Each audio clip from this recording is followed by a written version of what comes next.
Welcome to another kingscrusher Banter Blitz on Chess24. The time is 12:30 p.m. UK time, so this is during the day. Let's see. I just want to make sure my preview is not going to echo. I'll mute that over there. Hope the screen's okay and everything. Let's have a look at the challenges. So we start with Seb 1996 today. Let's kick off with e4. I could try King's Gambit, but I guess because it's the first game, I will be adventurous in the openings, but not yet. I think I want to play the Grob and the Crab today, just remind me. I'll be a little bit adventurous, but the first game, let's tread with a bit of caution with this Magnus Carlsen-esque system d3. I want to avoid the more theoretical lines. Now, my bishop is subject to knight a5 potentially when this pawn is protected, so that's why I think either a3 or c3 as soon as this pawn's protected, because then knight a5. So that's pretty classical stuff so far. Let's pin this knight, because that bishop's out there, sort of arcangulist setup. With his bishop's quite aggressive.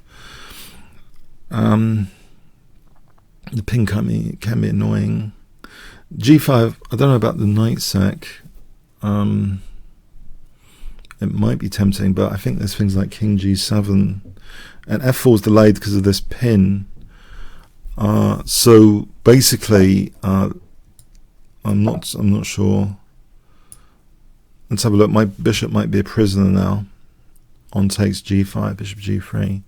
The plus side of that, though, the light squares are slightly compromised if black plays G5. So, for example, bishop takes, queen takes G5. Alright, he hasn't done that. That's interesting. G5, I'm still thinking the knight G5 needs to be considered.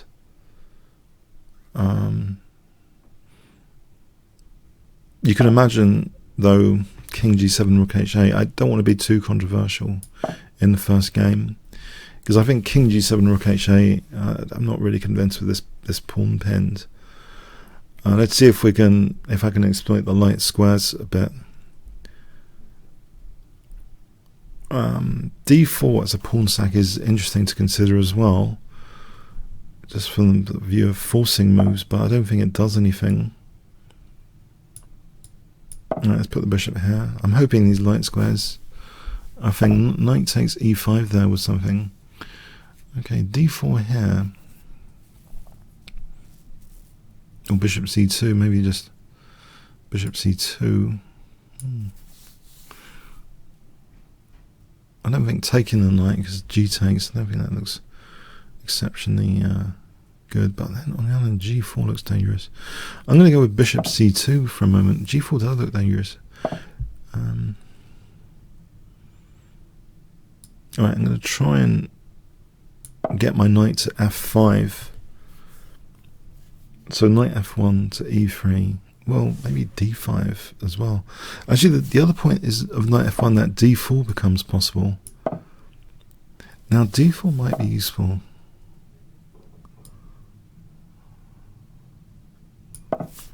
Unless I'm getting hacked. I mean, I could be getting hacked to death here. You never know.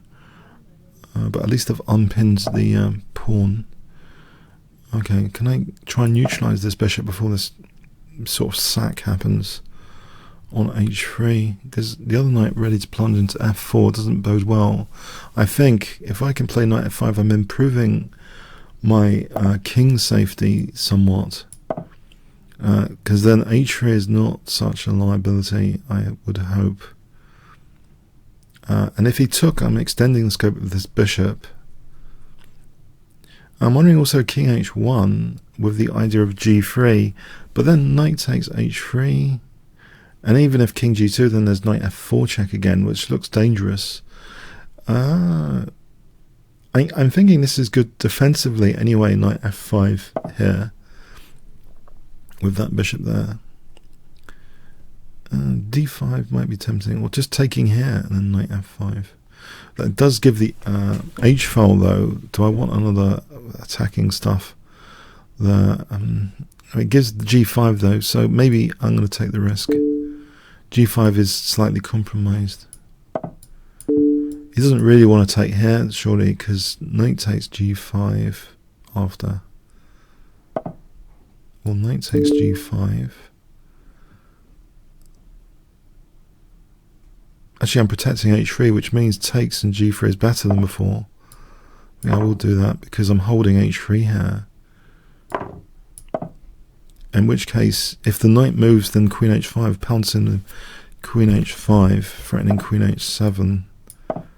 This looks very good indeed. I seem to have moved from a defensive posture to an attacking one in the last few moves. Oh, thanks for the game, Sebi. Kramnik students. I had some thoughts. Do I know his openings? I know he's good with white against the King's Indian, like Kramnik is. Let's gambit this pawn, I guess. Is he going to take it? Now, if he's not taking it, well, take for e4. b3, bishop b2. Now, I'm hoping f5 is going to be weakened at some point. Rook e1, knight f5 is threatened. Let's try and win this bishop, will damage the pawn structure. Knight f5 here is the threat. I would say that needs to be parried. Has he missed that here? If queen d8, okay, he's holding there. If queen there, knight h6. If queen d8, rook d1, so I think he's probably missed this. I don't think bishop f2 doesn't even mean queen f2. This looks good simply for the f6 knight. So knight takes h6 and bishop takes f6 is on the cards here. It seems as though I haven't done anything, but seem to have an advantage. This bishop seems to be problematic anyway, even if it wasn't. I don't know what's happened here. Something's been misplayed for this position. It seems knight takes h6 and bishop f6. On queen d8, rook ad1 kicks the queen off the d file, which is protecting f6. So the queen moves, knight takes h6. Oh, there's queen b6, but again, you know, f2's held for a moment. So I do wonder, this looks pretty devastating, knight takes and bishop takes f6. I could slip in bishop e5 if that helps. I think this is sufficient.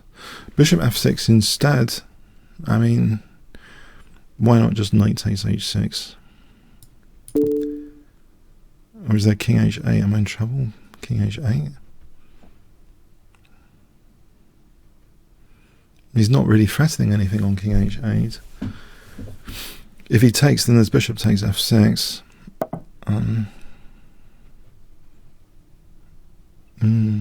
Alright, how to do this?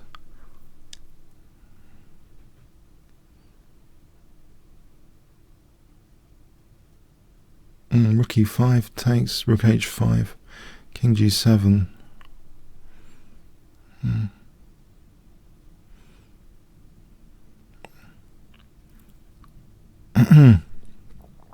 h3 to give knight g4 just in case, maybe. Just for a moment. I just want to work out that my knight isn't trapped. Oh, there's queen g3. Oh, queen g3. It's queen g3. Oh, God. Let's get the queen off this diagonal, because there's queen g3. There was queen g3 there. Yeah, h3 has a flaw. This actually gives queen c3 anyway. It's actually useful for queen c3. So why not? I think.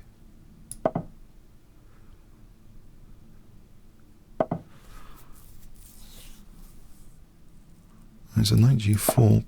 If it takes bishop g7. So I've justified h3, but yeah, it had a fatal flaw to it, h3 with that.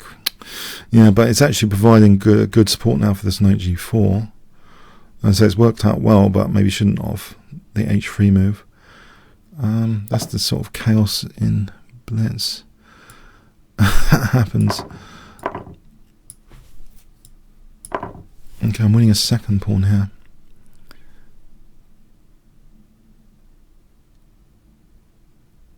Now if I can swing a rook in, then I think it's decisive. So takes bishop f6. This is swinging a rook in time. I mean, it's going to be slaughter time on this occasion. Training student is a very, very good player, and I think has beaten me once or twice before. So I'm happy to get the fortunate position I did out of the opening. Let's have rook d4. Now check king g1. I think the rook swing across.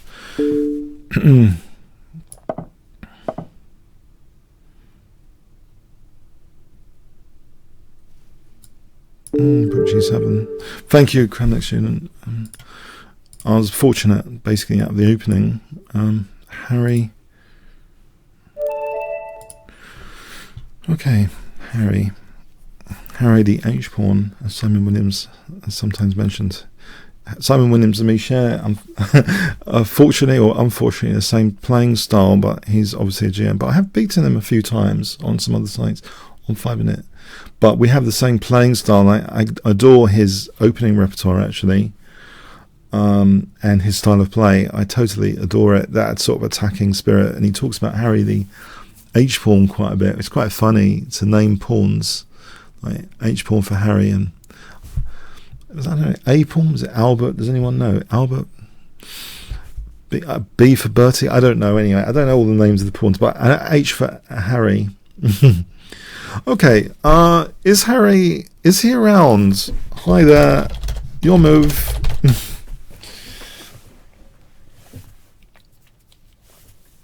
Is Harry around? Okay, Harry can challenge later, I think. Oh, Harry's here, just in time. I'll play King's Engine, because I'm not playing Kramnik student, who usually blows away my King's Engine. I'm playing someone who might not totally dismantle my King's Engine defense. I'm hoping the classical method. Oh, the bayonet attack, the dreaded bayonet attack. Now, bayonets, that's named after these bayonets. These are, I think, what are they? Bayonets. I used to know what they were. Does anyone know on stream, and I can relay what they are? They are, I think they're used in the Second World War, bayonets. Or was it the First World War? I think they're with sword element to them. Anyway. Oh, A pawn is for Ari, B for Barry, C for Charlie, D for Derek, E for Eddie, F for Freddie, G for Gary, and H for Harry. Well, thank you, Chess Chipmunk, for that survey, that detail. I have to remember that for my own Blitz commentaries.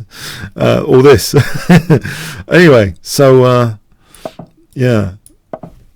All right, let's close up here. Actually, can I not take on e4? There's queen d3, there's bishop f5. Queen d3 or queen c2, bishop f5. Am I getting blasted there? Is there some tactic which kills me? I'm just wondering.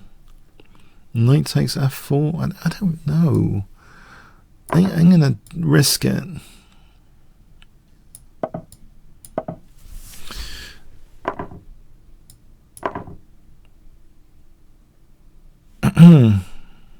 The bishop is protected by the rook, which is good news. There's almost knight d2. Is almost h5 g4.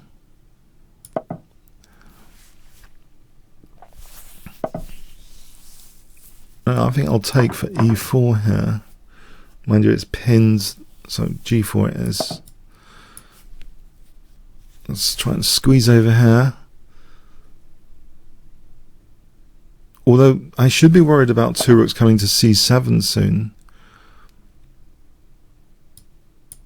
Let's open up the bishop anyway. Okay, I'll take that one. And let's push on. There's e2 here, isn't there?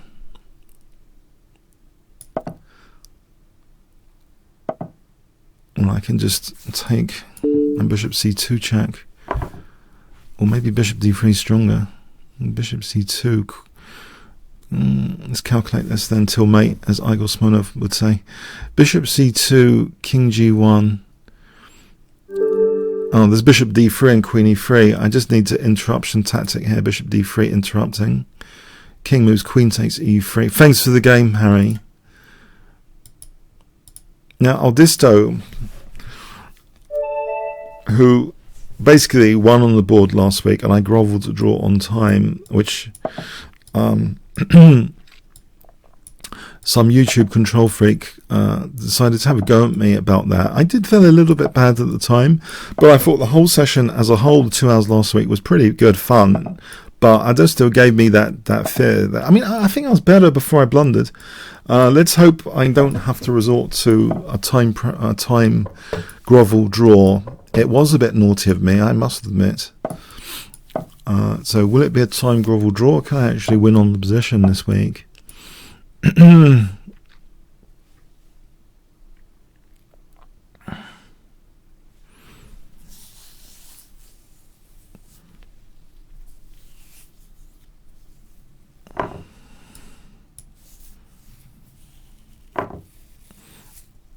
Maybe. Okay, we have a similar position to before, and I'm wondering about this e-file again and the f5 square again. If I just fianchetto the bishop, it looks as though, you know, if black's going to play c5, then I'm going to hop into f5, like the previous template game, because I can afford to leave this, because the diagonal is quite strong with this fianchetto structure.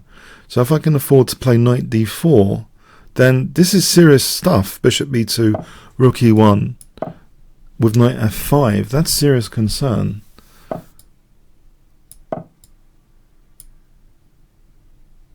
Now, would he take? Well, I'm pre-moving bishop f3 here. I should have maybe considered d5 soon. I'm wondering if he's. I was pre-moving that because I'm thinking he doesn't want to run into d5.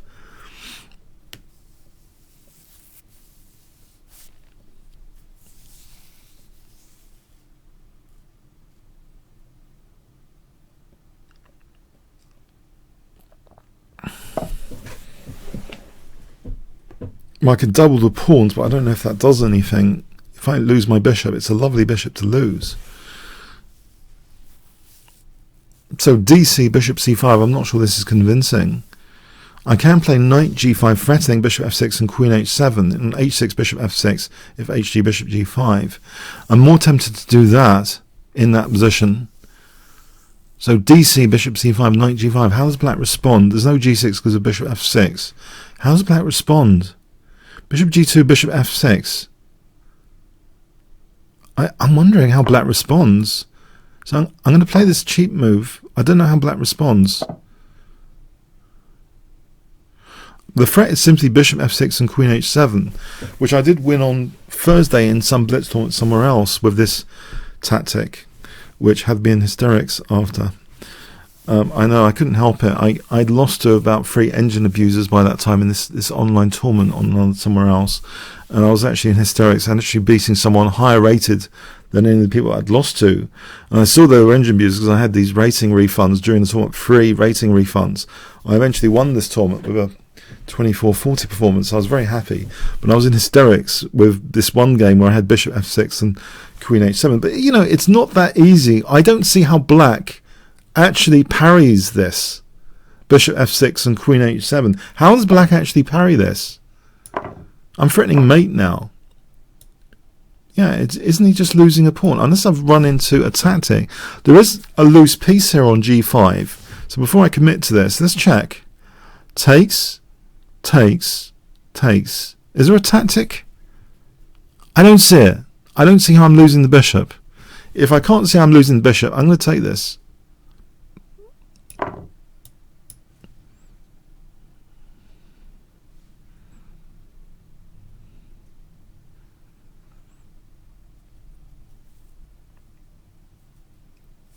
It's only a pawn. He has sorted out his c8 bishop. It's not the end of the world, I guess. If he does give me this bishop exchange, I will have a rook left via e4, which could be handy.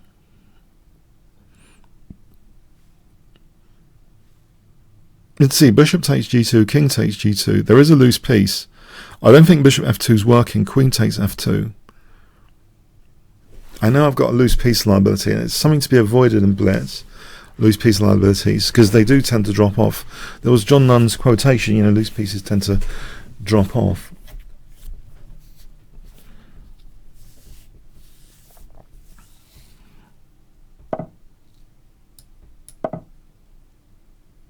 I have a confession. I was watching by force the Gilmore Girls. It's something I recommend for relaxation, and I was forced to watch it from my girlfriend. Unfortunately, I was forced to watch it because she couldn't stand Breaking Bad, which does have high reviews, like 9.5. If you want to watch something on Netflix, but if you want to watch something with your girlfriend, you know, check out Gilmore Girls, yeah, or wife or whatever.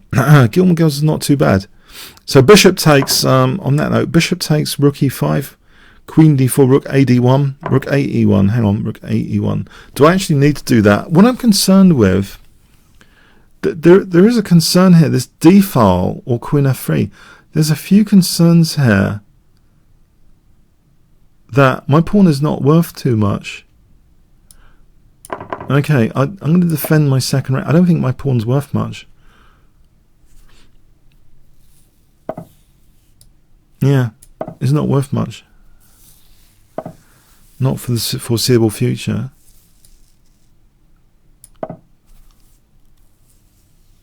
Maybe queen e3. I'm in a defensive posture. I don't like it. Oh, there's rook d3 winning a pawn back. Uh-oh. Now things get bad. Now things breaking bad. Things are bad now. I did not see this happening. My structure's been crushed on the queen side. Okay, I can play c5 to protect a4, and there's rook d4. Not amusing. Not amusing, I gotta say. Can I try something over here, or is there rook g3? I'm going to try something over here because he is missing a kingside pawn. Not amused.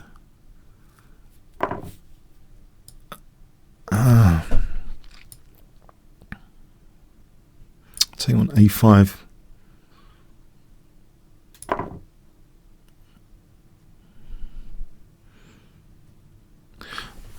I'm afraid this is going to be a pattern of our games. He's a bit shorter on time than me, so I'm not grovelling for dear life here, but I'm clearly grovelling for a draw now. Queen g5, h5, h6, 30 seconds to my 1 minute 54.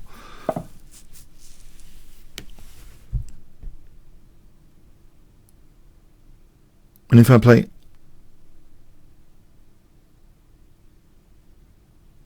takes king g2, it's getting pretty scary.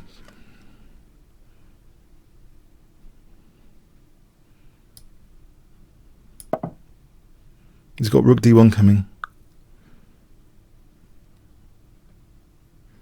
Rook e1, rook e1, rook d1. What am I grovelling for? Do I get h6 and queen f6?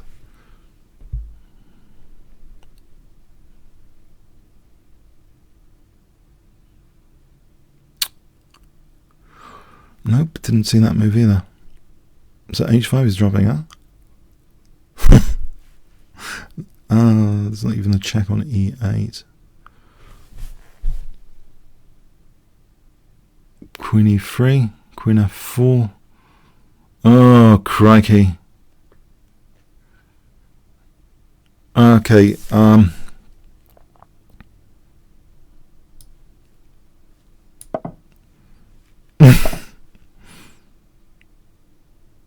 alright, queen e2 is threatened.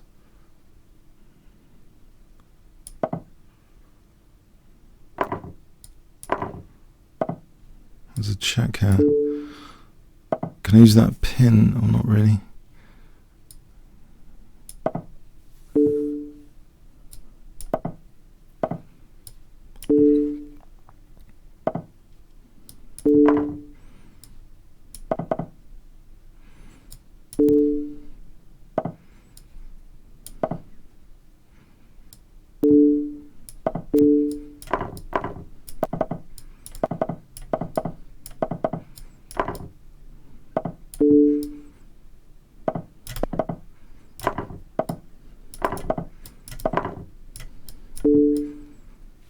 Yes, it's the pattern of our games.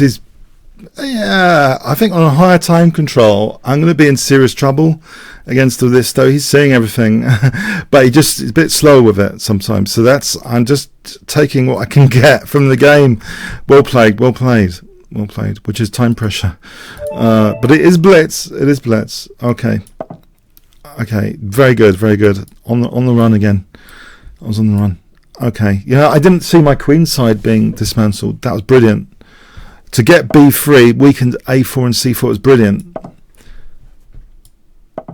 So it didn't matter about me winning a pawn earlier. That really got black the advantage after.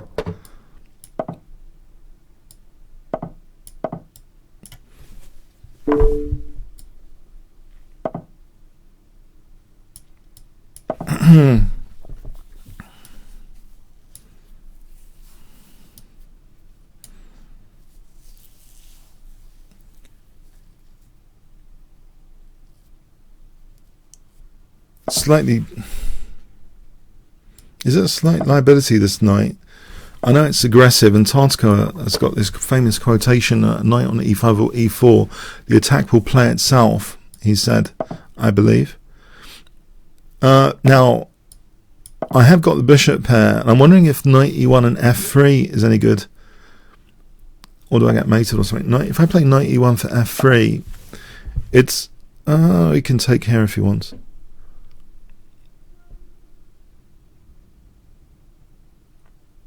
So f3 would blunt the bishop a little bit. Maybe the bishop should be here to control the e5 break. So actually it's pointless on this diagonal. I've actually fed the bishop, the rook onto a good square to support e5. So I'm thinking f3, knight g5, bishop. Bishop b2 is not influencing e5 anyway. Okay, I can leave this bishop on this diagonal.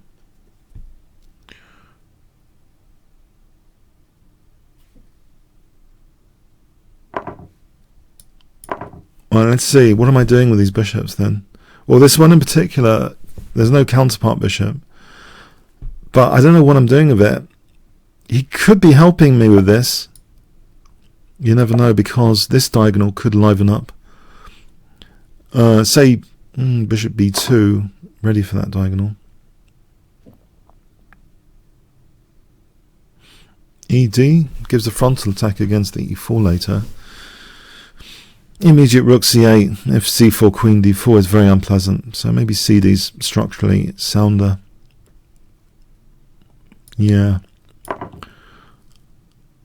Let's imagine rook c8, queen b2.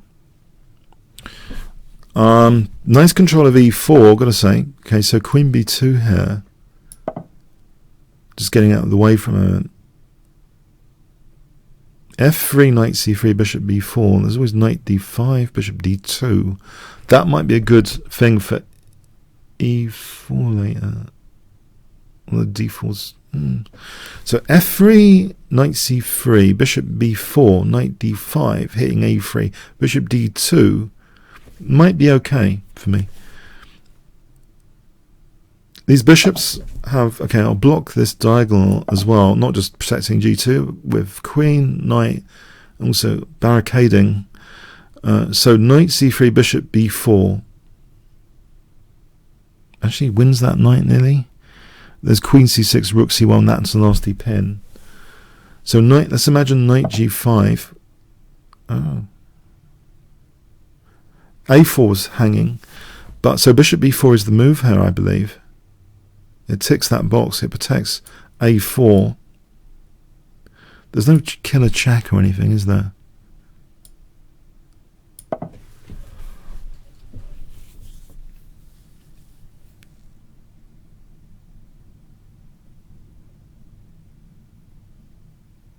problem with these aggressive knights, sometimes they are tactical liabilities in their own right. I'm video annotating a Magnus Carlsen game recently where he, was it against Wesley So or something? No, it might be in the Chinese prodigy, where there was a loose knight on e4. Now bishop f3 is not even threatened, but this pawn, oh, that wins the bishop on. No, it doesn't. The bishop's held by the knight, so I'm wondering if just king h1. Yeah, I can't see the follow-up for black, so I'll play this.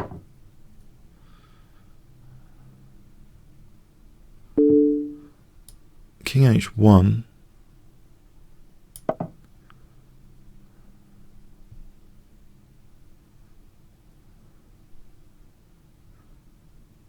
Actually, bishop d2 threatens to win the queen.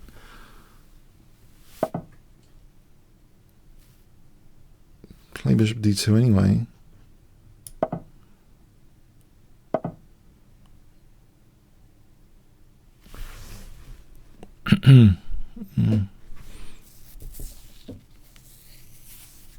Oh, that's fascinating. a5. Because I like the structure here. It's blunting the bishop. There's no knight g4. I don't want to play at f4 if knight g4 is not even a threat, I hope. So a5. Just keep things intact over here. And play on this side for a moment. It extends the rook. Anyway.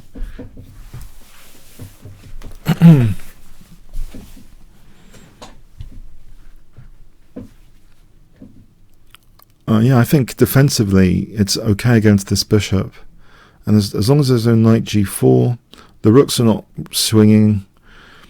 Seems as though my king safety is okay at the moment. Can I take on b6? Now, the entry points for the rook are limited. Can I take on b6? I might go to d6 and g3, or even e5 after.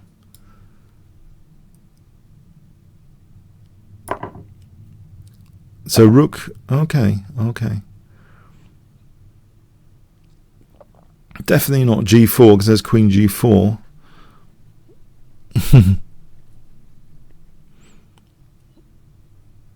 There is queen d6 as mentioned before, and if g4, queen g3.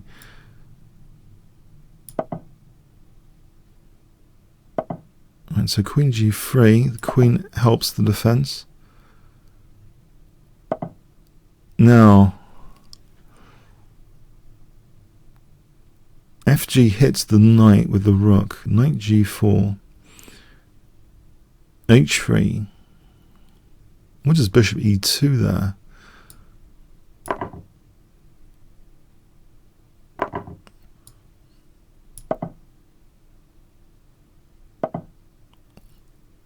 And if I played rook f4 here, there's f5. If I take and then queen e5, just get the queens off.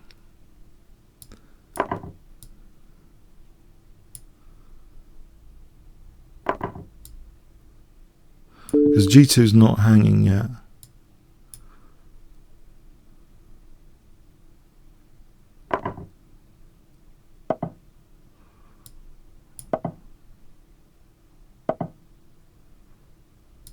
Now, rook g3 will threaten rook h3, but I'll play king h2 now against rook h3. Right.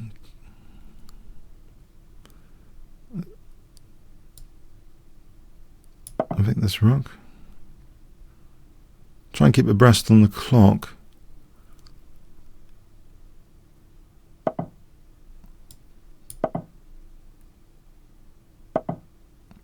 Taking an e6 looks good for bishop e5, I'm thinking.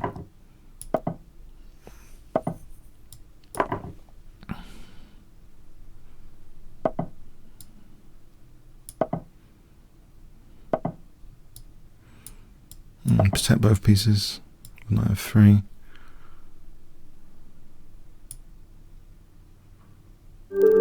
Alright, thanks for the game, Moby.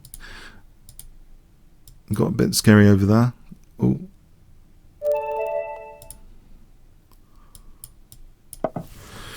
This is a 3-minute game. Faster pace. So Morozzo 1985.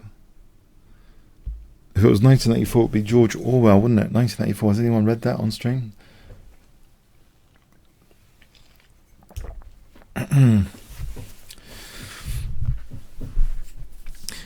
The Orwellian world, a reduced dictionary, so people had restricted thoughts. Or did they? If you reduce the dictionary, do you restrict people's thoughts? Feedback welcome on stream. Anyone read 1984?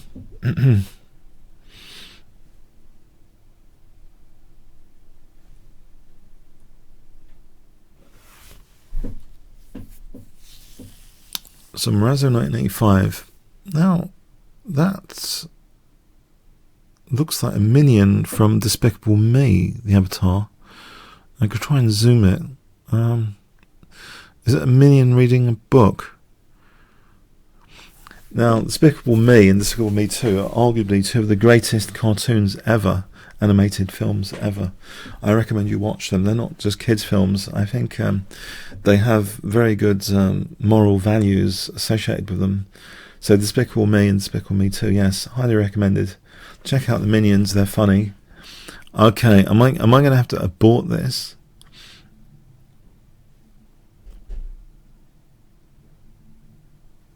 Oh, okay. Yeah, let's abort it, I think. It's been a while. Okay. Fenneman. Hi there.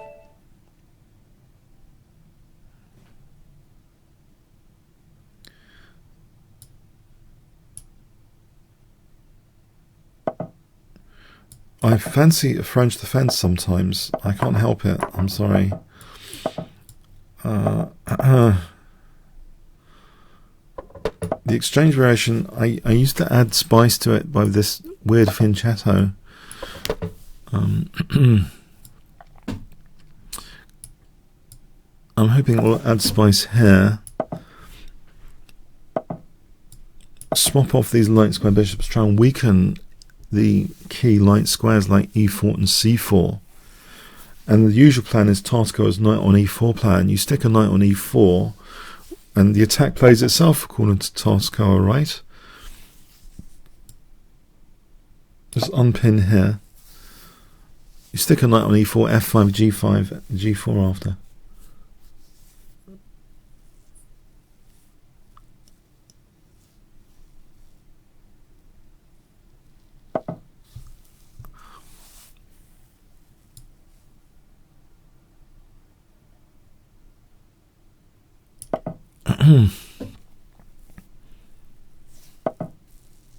Okay, I'm trying to weaken these light squares.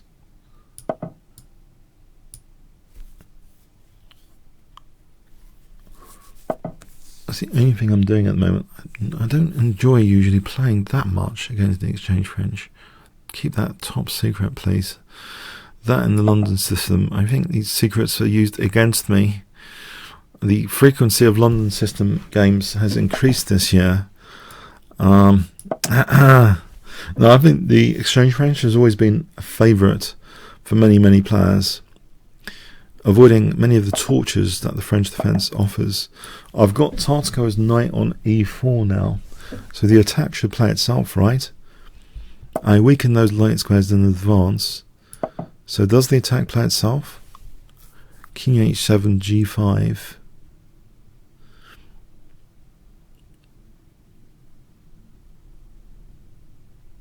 King h7, g5. Do I need anything more for the attack to work? I don't like, in principle, the queen staring at the king here. Whether that becomes an actual reality of concern, maybe it does.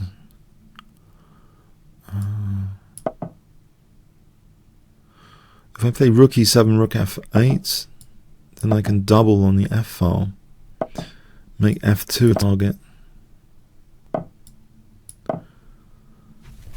if f2 is a target,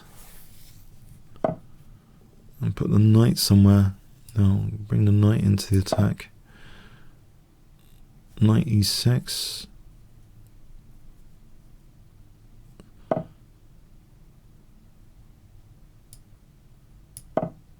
I guess knight e5 could be a pain.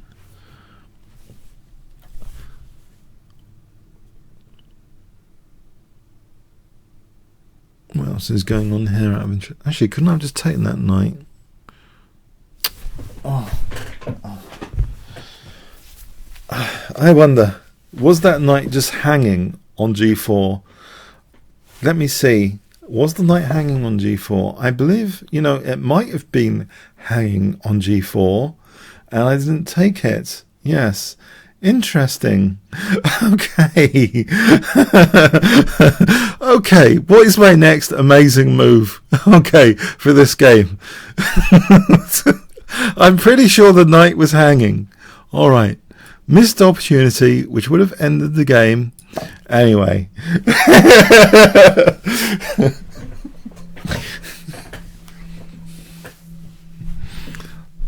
Oh, okay.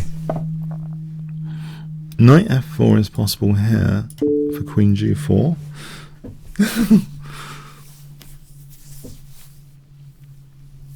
Sometimes I'm thinking positional like ideas, which are really, I'm thinking really clever, and there's something that becomes an opportunity instead, which is just winning, and I don't spot it.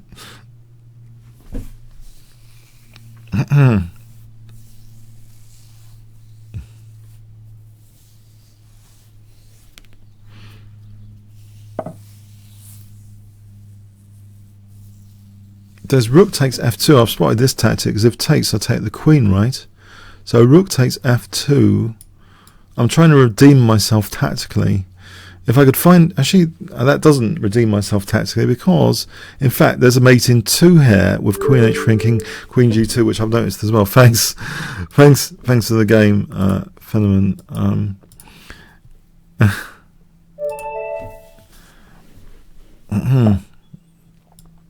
Do I dare play the King's Indian defense? It was good enough for Kasparov and Fischer, 2 legends of the game. So, is it good enough for me in the Blitz game? It will have to be. I've played it.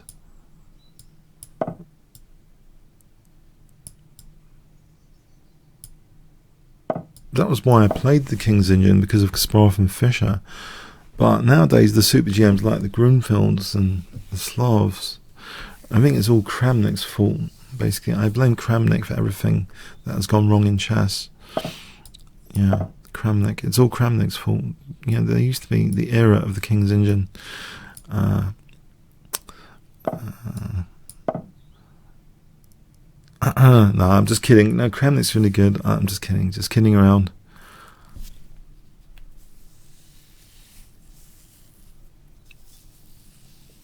I think it is fundamentally unsound in some respects. You don't see correspondence players playing the King's Indian defense that much, I believe, statistically. I think statistically, I suspect that Grunfelds and Slavs at the correspondence level, especially when computers are allowed in ICCF, like official correspondence, I think some of these openings are pretty dodgy in correspondence that you might play in Blitz or over the board. Actually, because you're giving up a lot of space, basically, in the King's Indian, as Kramnik says, you're fundamentally giving up the centre. So, if you think in that's fundamentally a bit of a downside. Now here he's kind of blocked his attack, and that's good news for the coziness of my king here. My king feels a bit cozy. Like a cozy teapot with one of those frilly bits on the teapot. I don't know if you've got one of those at home. Okay, so f3. That's yes. All right. So I guess I can play bishop h7. Sorry, h8, knight g7, and f5. Oh yeah, there was also the, he didn't apologise. You're right. Berlin Wall. Yeah, all of these systems which spectators hate, it's all Kramnik's fault. Sorry, I'm just kidding around. Just kidding around. It's not all Kramnik's fault.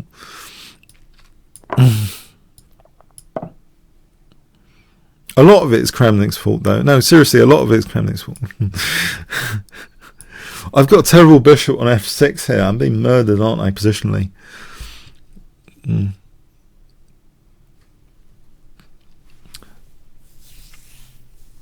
If we have another World Chess Championship with Berlin Walls, I don't know.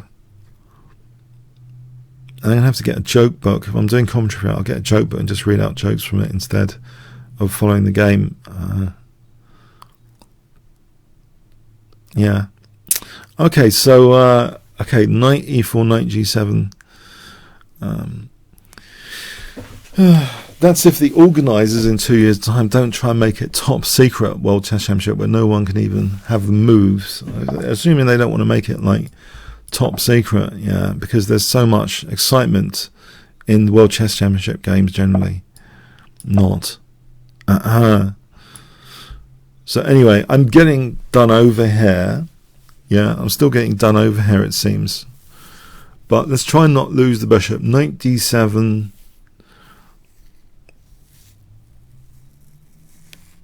b6, set up a fortress and win on time. It seems to be the plan here. Knight d7, b6, set up the old fortress and win on time.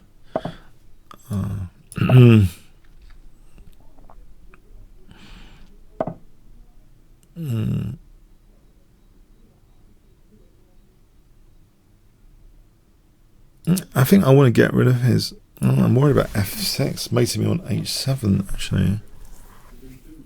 f6 would mate me on f7 potentially. h7. I'm not sure about this actually. Moving that bishop.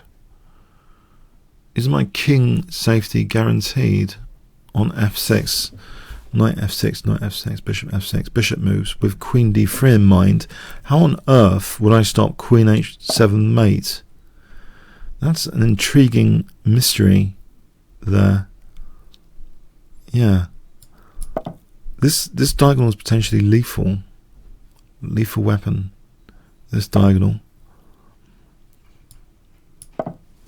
Okay, for the moment the bishop remains blocking this f-pawn. This is my concern tactically about this position. This diagonal. h7. Where does my king want to be? Let's put the king on g8 with king h7, rook h8, king g8, knight e8, bishop moves, then knight f6 without getting mated on h7.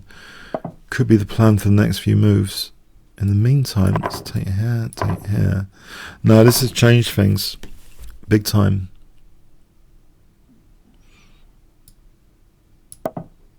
I'm not moving the bishop just yet. Although rook c7 threatens rook d7, knight f6. Oh, there's knight e8 there. Okay. CD, CD, rook c7 with the threat of rook d7. I think I've got knight e8 just about. So rook d7, queen takes. I can always take with this knight. It also hits c7. Okay, knight e8 is fortunate.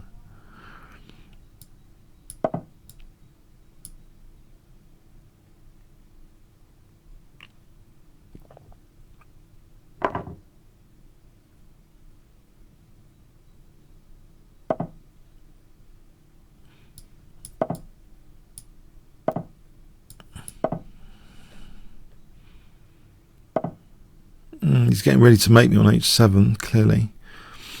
But they need to swap around. The bishop and queen need to swap around. So do I get time for bishop g7 and knight f6? And live to tell the tale? I hope so. Alright, thanks. Thanks for the game, Kaz.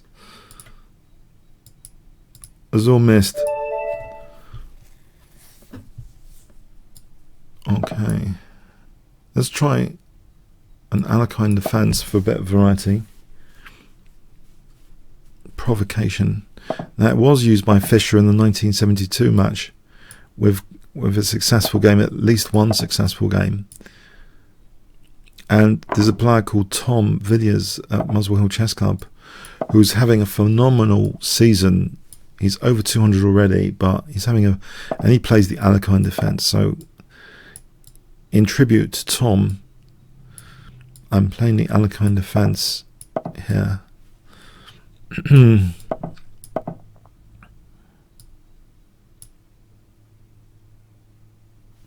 I think you can get a good position quite easily sometimes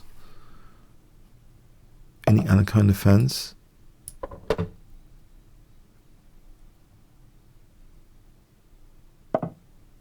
Now, why isn't knight d4 possible? Because takes, bishop takes. Isn't there, for example, bishop takes c3?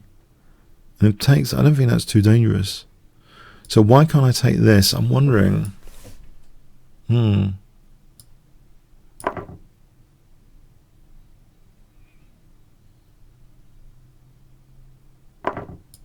It's a centre pawn. Taking out a centre pawn is more important than taking out a non-centre pawn because of central control implications. But my king is feeling a bit colder now. My king's feeling the cold. Okay. Let's stop the evil h5 move for a moment.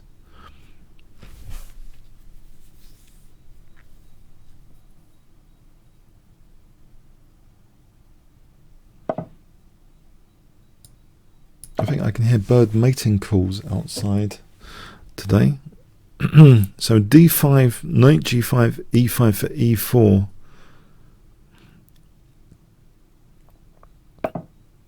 e5, is there something like, is there some horrible tactic waiting for me here? Like knight f7, bishop g6. I can't see it immediately.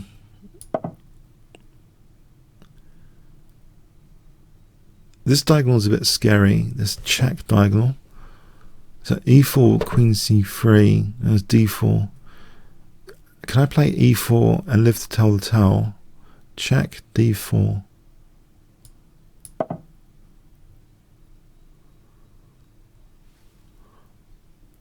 Maybe even queen f6 might be considered.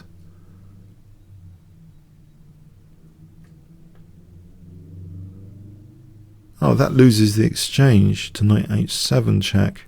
If I have a check here, takes, knight h7 wins the exchange. Queen f6 immediately doesn't lose d5. The knight's doing something at least on b6.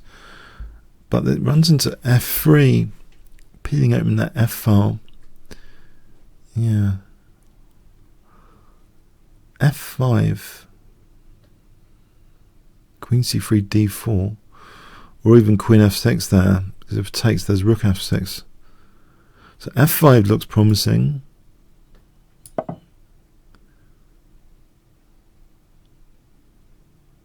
But I've given a massive knight on g5 now. Slight downside. Can I play this? Maybe bishop e6 and rook ad8. So bishop g8. Try and cope with this knight defensively. Bishop g8. What about actually just f4? Why isn't f4 any good? f4. Intriguing. I might not be threatening anything. What if I just did this for a moment? Actually, you know, f4 would have been worth it just to stop queen f4. Too late now. Oh well. Let's get this bishop out of the firing line of the knight. Oh, I see. The knight's going to be dislodged.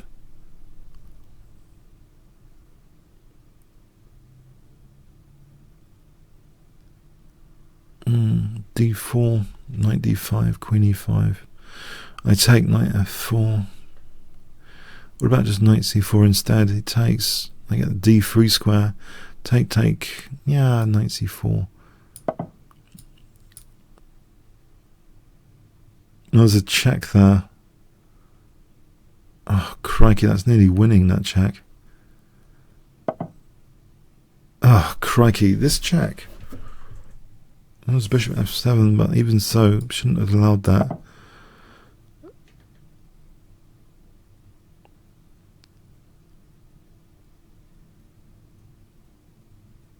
Alright, I kick this so I can use the d7 square, rook d7, I think.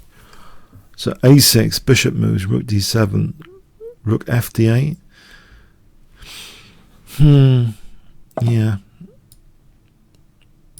Let's protect this pawn as well from the glare of the queen. Let's play f4 now. Let's protect c7. Oh, the queen's hanging there. Thanks for the game, Azor. Missed. Colin Cone.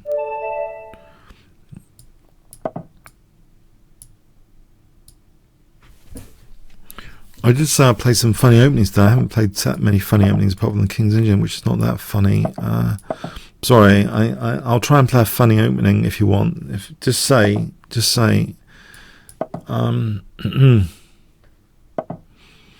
Does anyone want the crab or something in the next game, or the grob? If you want to vote now, just type crab or grob, or shout something else out. As long as it's not too losing for me, I mean, instantly. Just tell me if you want me to play a funny opening for the next game. I'll take requests. I'm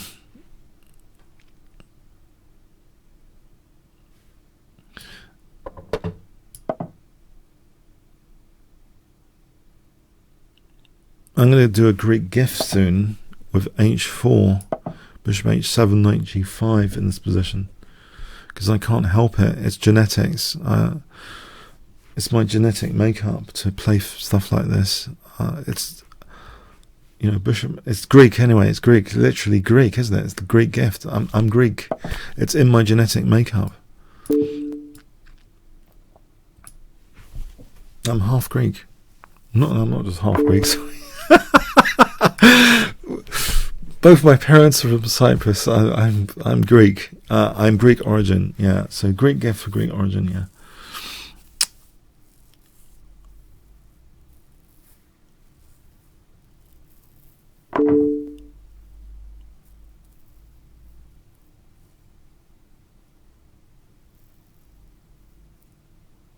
I'm wondering, you know, the forceful clinical continuation here will be rook h8. So king g8, rook h8, king takes. Because if here, queen h5 looks dangerous.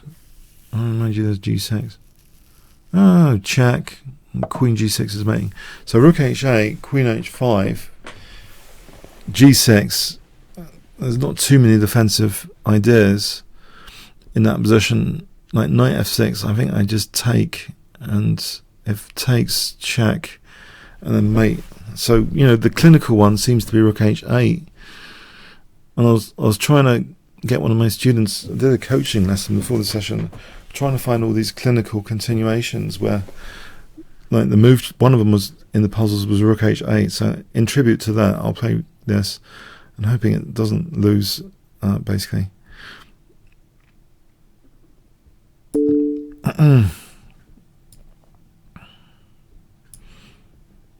There might be bishop h4 check, as long as there's no defense after bishop h4 check.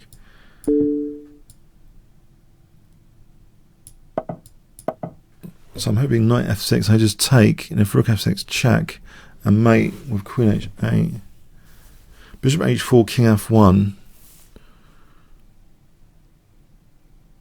Rook e8, check. Oh no, I just noticed something. The e7 square is given to the king. Oh, that's amusing, isn't it? Okay, let's see. Check. King f1, rook e8, check. King f8, queen h8, king e7. There's still queen g7. Isn't that mate?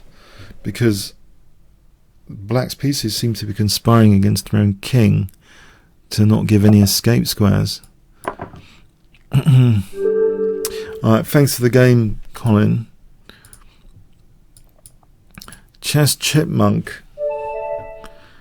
Okay, it was f4. Let's play f4. There's a request for f4. You can tell me knight h3 if you want, knight a3 if you want.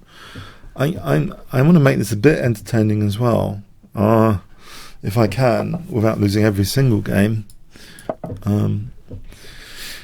Okay, so there is actually someone called Witzman in my leagues who plays this regularly, because he plays the Dutch Leningrad with black and he plays this with white. It's essentially a Dutch Leningrad, this, which I have played with black as well. Now in reverse, you'd play like this in reverse. I've played this literally in reverse, even with the double pawns. I played the whole thing in reverse, so I've got an extra tempo on this thing. Dutch Leningrad in reverse.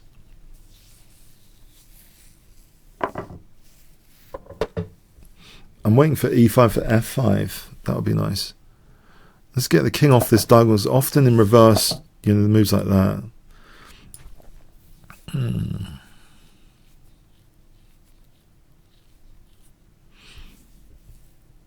Why does it seem not safe to play f5 in this position? This is what I do in reverse. So I'm gonna put my mouth where my I'm going to put my money where my mouth is. I'm going to play f5. I think the idea is not to take but knight h4. I've played this in the British Chess Championship. I played in the main British Chess Championship twice, by the way. And I did have a nice Leningrad Dutch win with this pawn sack in reverse. And the idea is knight h4 to f5. Oh no! That was the idea, and I seem to have pre-moved the wrong thing, like a complete moron. Oh, great. I've just pre-moved entirely the wrong thing. This allows bishop f5 g6. What a muppet. I'm going to say that. What a muppet. On the other hand, bishop f5, there might be knight e5 for rook f5. Muppets. I've conspired to ruin my whole opening. With one bad move here. There's bishop c2. I don't know, knight c6. Bishop d1, knight d8. Bishop e2 is not that funny after that, is it? I might have to play queen c2 if knight e5, queen c5. I didn't want this position. I swear. I wanted knight h4 to get the f5 square. If takes bishop e4, I had a view on h7, it would have been good. I'm sorry. This is not what I wanted, but anyway, oh well. There still might be some light square implication here. You never know. Okay. I can take on c6 anyway. It's not the end of the world. e4 might be good in the circumstances. Bishop h3, queen h5. I've still got a grip on f5 there. It's not the end of the world for my light square campaign.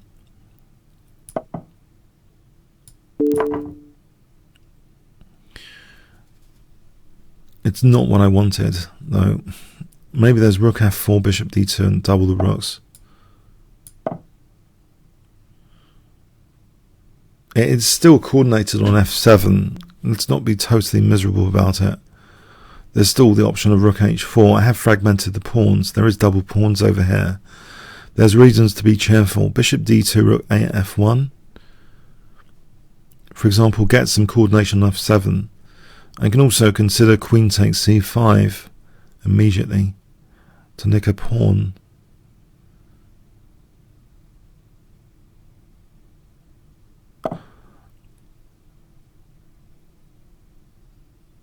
Maybe queen d1 here in circumstance isn't too terrible.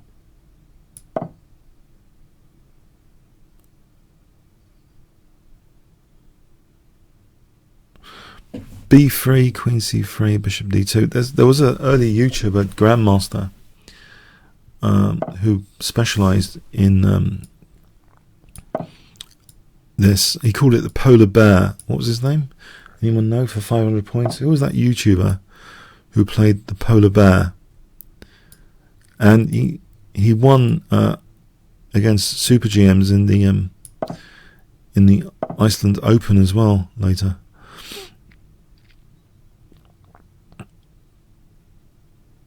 Crikey, that's not very nice.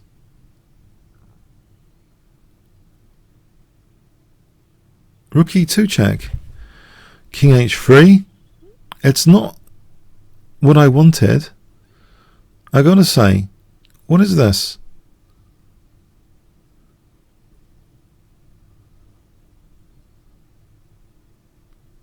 Okay, queen c8, I take the rook after. Queen e2, I take. That was d3 at the end of that. Can I play queen e1 here to try and hold things together? He's always got d3 as well, hitting the rook. Maybe there's c3 there. Alright, let's imagine queen e1. F takes, rook takes, queen takes. I don't see myself getting mated, so I'll play this.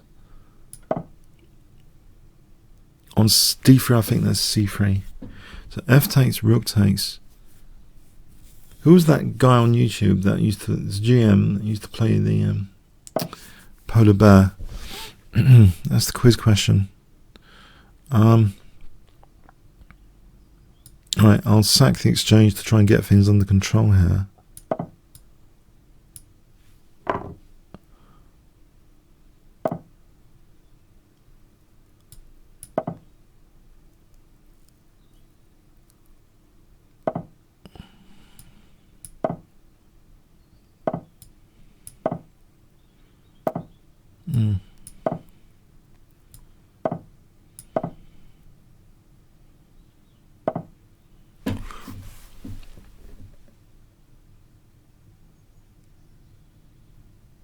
If I want to play h3, what does it give me?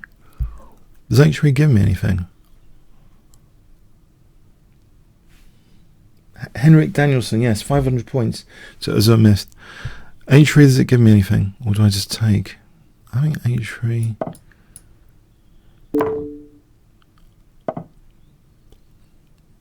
Maybe b4. Am I asking for trouble? If I keep a fortress for a few more moves, does he sack the exchange? Do I wait for his exchange sack? a3, b4? Safer maybe? I'll just give myself a backward pawn. I got to say well done to myself. That was really needed, to give myself a backward pawn. Yes, let's just defend like mad now. And there would have been bishop d2. This guy's giving me a really hard time. What have I done to him? Oh,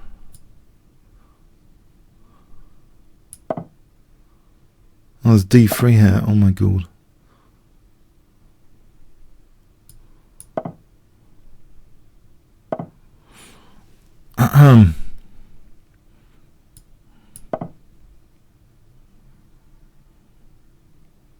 I want to go for this a5 when he's not looking.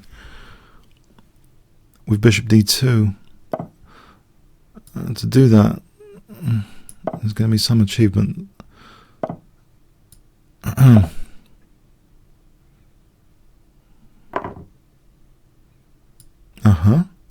Really?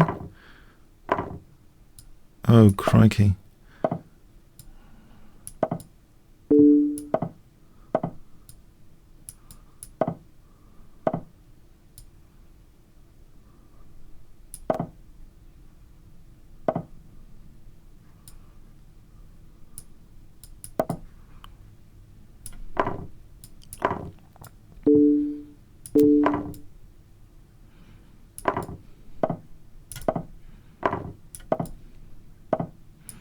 And I'm in a lost position.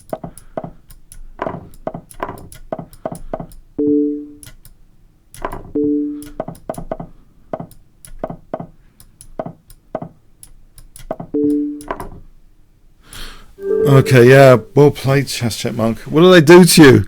You've been plotting this assassination. You've been training with puzzles or something. What have I done to you?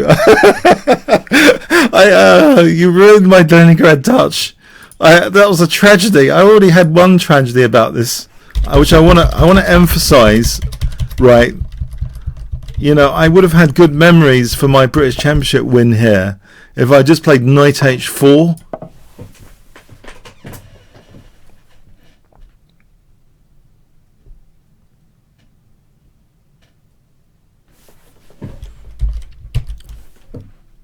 In reverse, yeah, this can be allowed because I get the F5 square.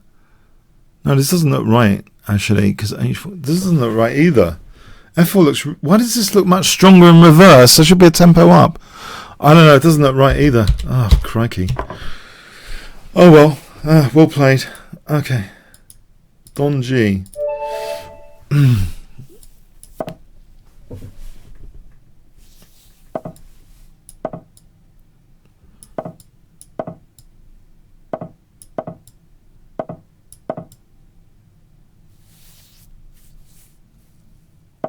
It doesn't seem to be that good, regular call. I don't know, F4, it doesn't look right. There's something not right about it.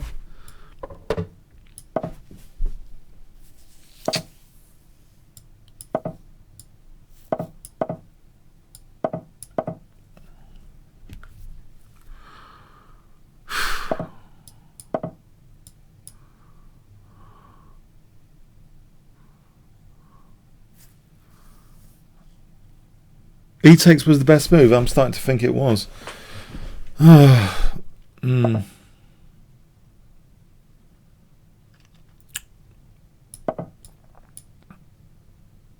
get out of the firing line.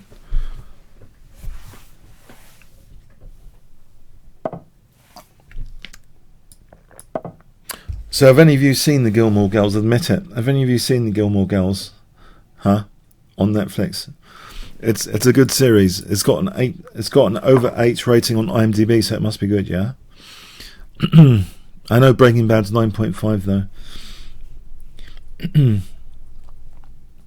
Tell me your favourite Netflix series, please. I need some recommendations.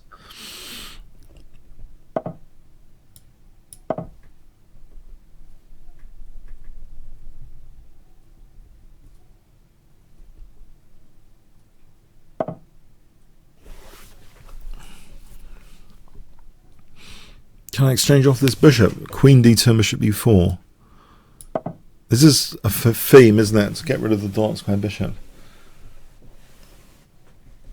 Because then the dark squares are a bit weaker. If I can get rid of this bishop. Botvinnik's done it from a3. There's a Botvinnik system with, you know, bishop a3 earlier. With the knight still on b1, you play bishop a3, you swap off the bishops. Can I do this? Because that's also a defender of the dark squares. The queen.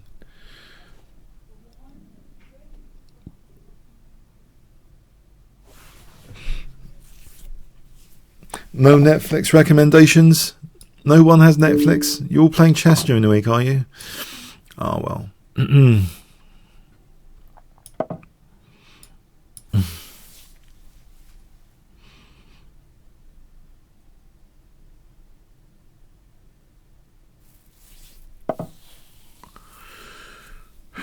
Okay, can I play rook h1, knight f4? Just try and hold up g5.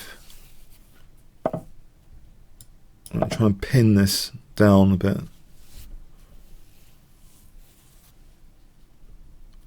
I get knight f4. Okay.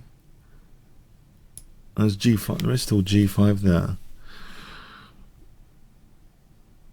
Okay, c5.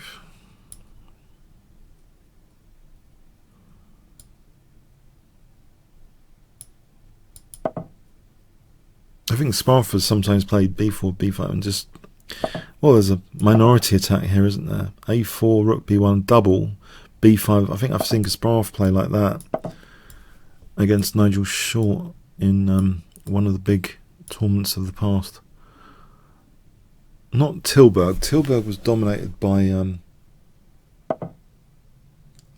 think the Tilburg series was dominated by Karpov. The Linares series was dominated by Kasparov. And there was a game Kasparov against Short in a Dutch stone wall where I think this plan happened with a minority attack, some sort of c5, and then this sort of plan a4 b5, I think.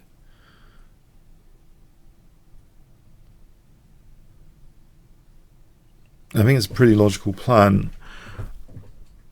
a4 b5, it looks like a big gigantic Bronstein, not Bronstein, Botvinnik sort of thing. That's the sort of thing Botvinnik would do. Iron fist logic. b5. Alvin and the Chipmunks on Netflix. Planet Earth. Okay, thank you.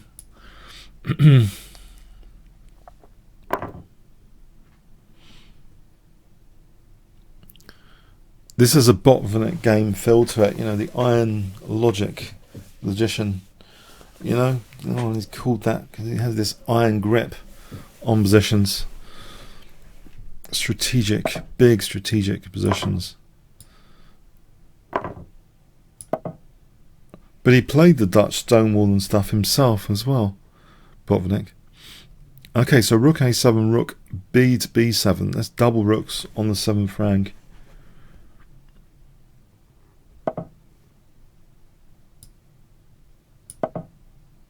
I'm going to double rooks on the 7th rank. Botvinnik will be proud, I think. Stranger Things. What are these IMDb ratings like? I'm making Botvinnik proud with this game, I think.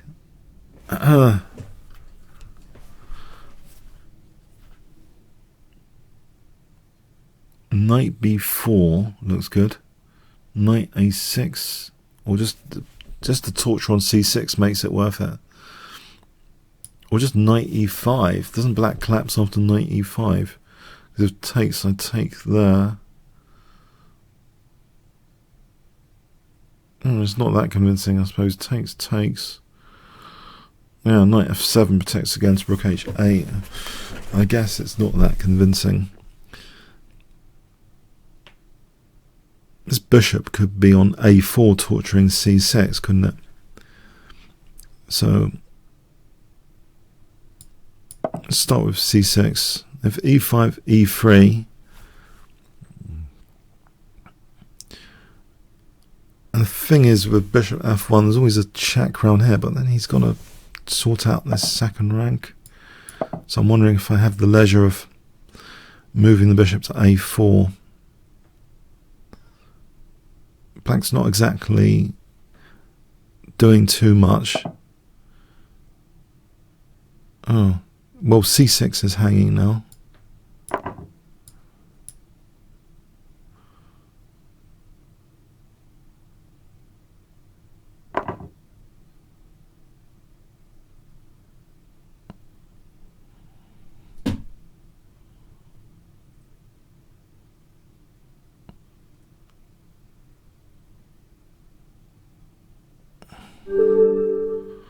Thanks, Don.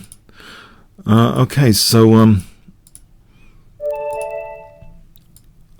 4RS Mets 4L, lovely nickname.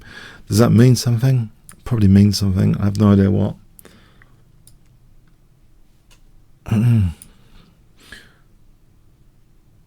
Stranger Things was very good. I recommend that.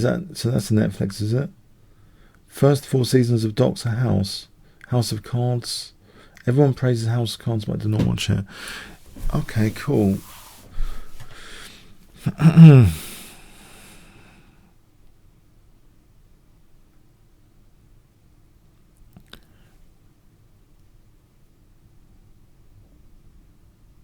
Knight takes c6 was possible because of the mate threat, rook a8.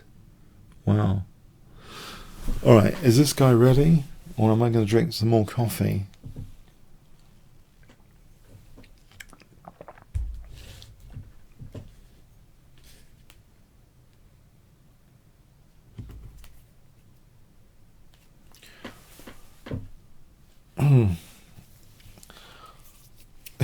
Okay, let's abort. Go on to the next challenge without further ado. Danny SHK.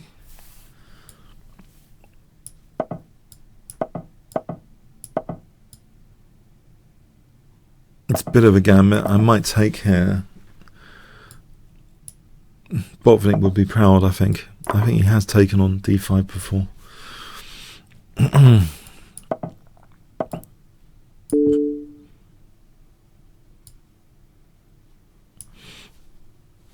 I seem to remember this line from Batsford chess openings. Something about this, check and knight e5. Problem with Batsford chess openings, there's a few problems. It didn't really explain much. Okay, let's put the bishop back to d3. Actually, I'm not even sure Kasparov had much of an involvement with it, apparently. Does anyone know about that? I don't think he had much involvement in it.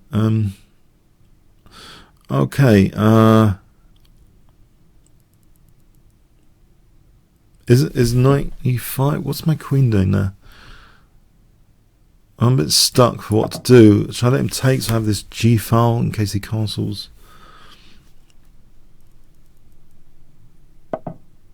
He's not taking on f3. I'll give him another opportunity to take on f3. No. No. And yet another one. Come on, you know you want to take on f3 now. That gives me king h1, rook g1. If I'm not getting mated, that might be good. Come on, take on f3. You know you want to. No? Okay, don't then.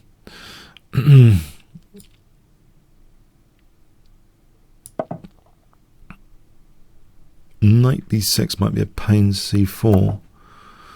Oh, come on. Not taking on f3. Ah. Ready for a pre-move with queen d3. Maybe knight e5. I don't want this knight c4, but I'm wondering knight e5 now. If I get that dark square bishop, it might compensate for my double pawns.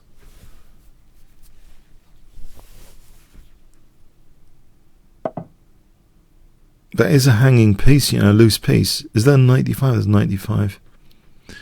No. a4? What about knight g6? I think I'm going to play knight g6. Maybe a4 is intriguing because this structure is a bit adventurous. It's just asking to be undermined. a4 takes. Knight a4, bishop b4, rook moves.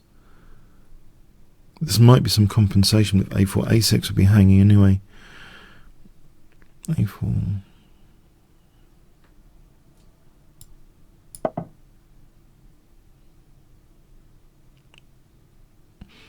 Kind of unpin my own bishop by taking on g6.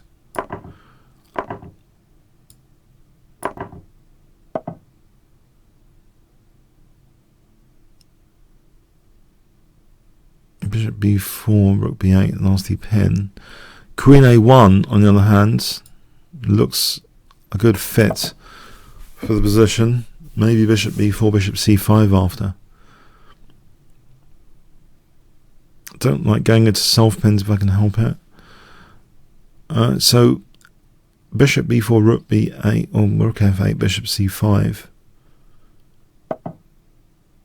There's one use to the bishop.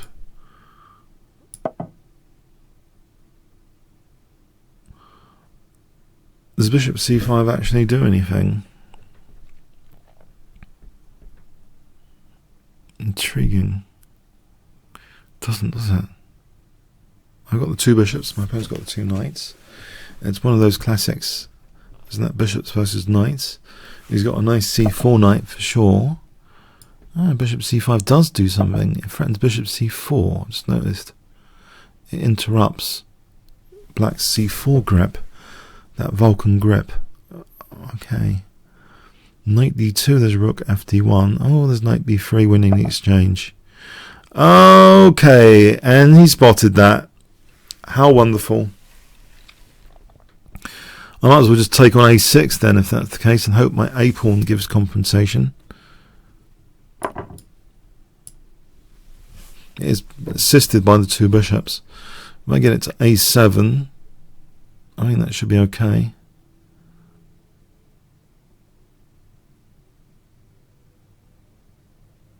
He might want to play knight b3 instead. Queen a3, knight c1, rook c1. Okay, no, this way. Okay, I'll get my pawn set. I'm threatening immediately bishop b5. If I want to get the exchange back, the immediate thing is bishop b5. But on the other hand, I kind of like the bishop pair. Why don't I just stick my pawn? Oh, there's knight g4. Alright, g3 in advance. Oh, there's queen a5. I'll play a5 immediately, knight g4.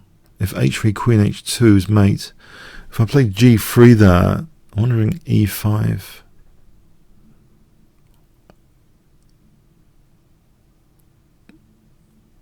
G3, there's always e5 anyway. So I'll just wait for the knight to go to g4.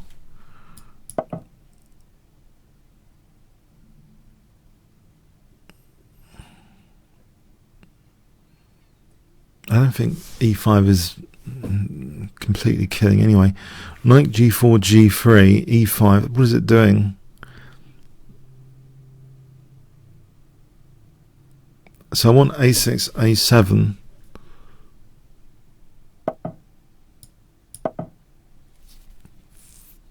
I'm going to play this just because if I slip up with primo or something, I'll get mate on h2. So I might as well just play g3 straight off the bat just in case. Oh, no, I can't play this because he's going to take on e7. Can we get rid of this knight? Does it want to come into b3 to get another exchange? I like the pawn held by the bishop.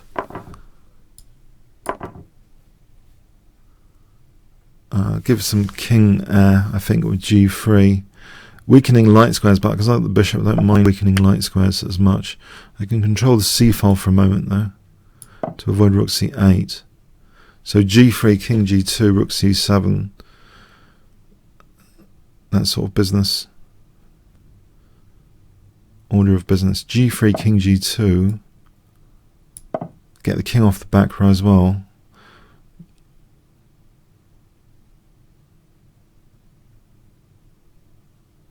There's also h4. Well, there's rook c8 there. King h7. I didn't expect that. Isn't there rook c8 here? Because if takes check and I win the rook. There's rook c8.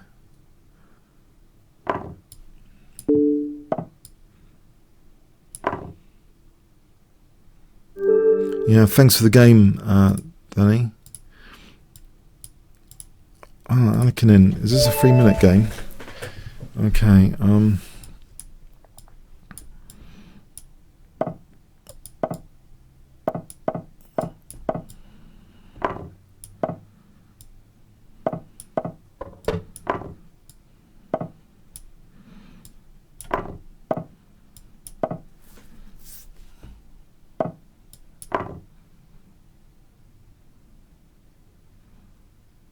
terminated. End of game. Takes check and I'll avoid losing the rook. He's not terminated, he's playing on. Ah, okay, bishop b2.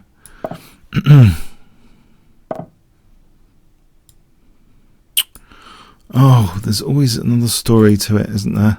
Oh, crikey.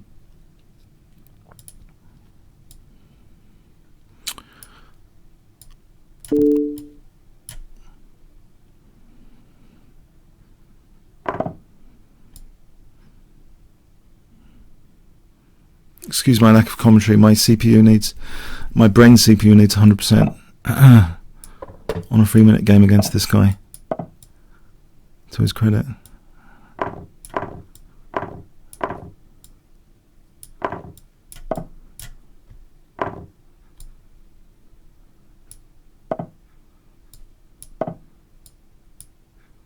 e5, d4.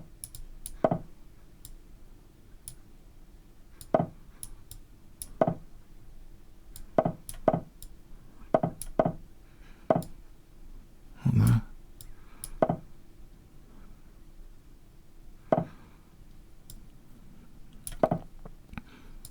D5 to f4. He's going with the light squares. Stop queen e4.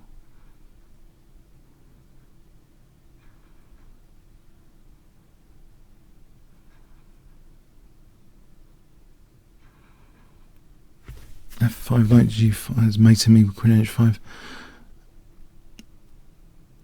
Oh, knight g5 is dangerous anyway.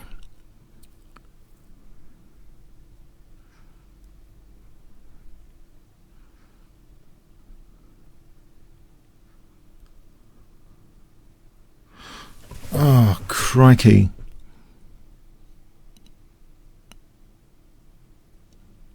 Is there bishop h6?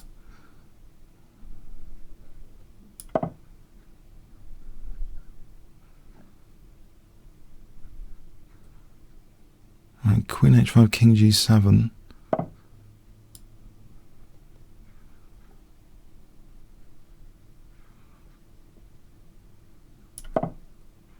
Rook h8.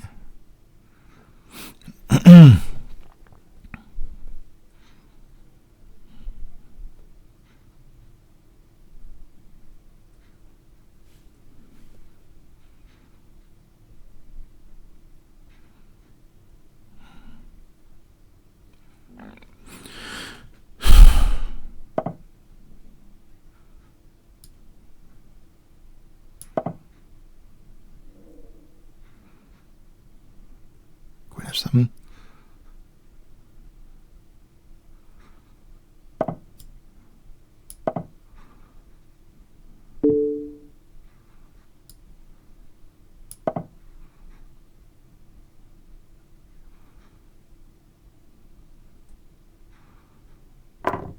Jeez.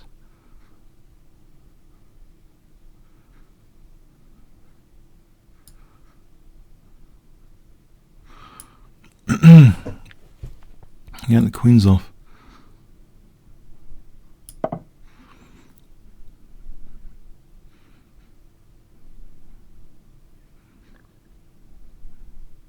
Because I've got clock on my edge. If I can avoid getting mated, it'd be great.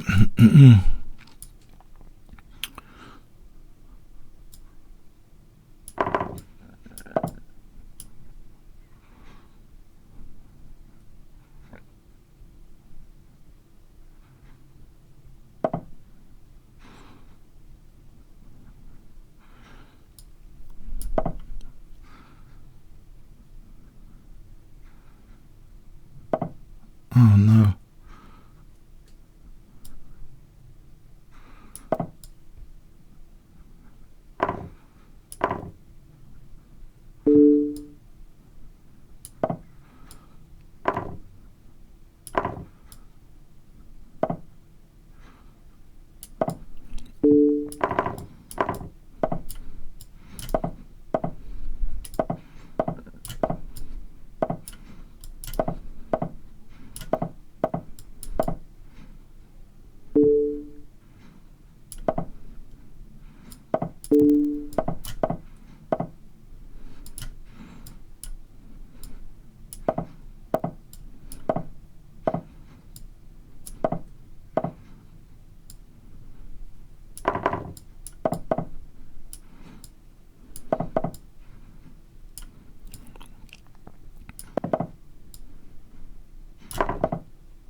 Oh, nice easy walk in the park game. Okay. Okay. I need recovery, man.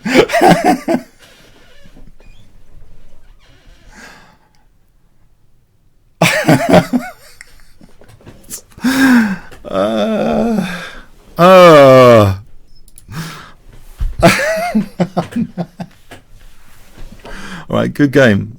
I'm lucky to get a draw, I think, because there was a lot of threats to parry. I don't like having to try and defend that stuff in a 3-minute game. Crikey. Yeah, he had a win at the end with the bishop overloaded, by the way, but he only had like 2 seconds. You've got to put that into practical context. It was going to be a draw, I think, anyway, because I didn't have mating material, so it's a draw. If he queens, he's going to lose on time. I don't think he's got... Yeah, whatever.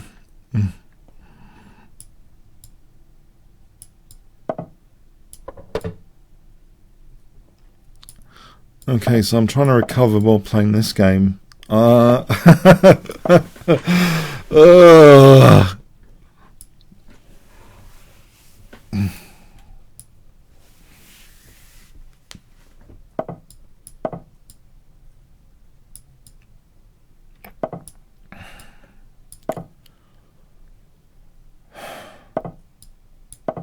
Deep breaths.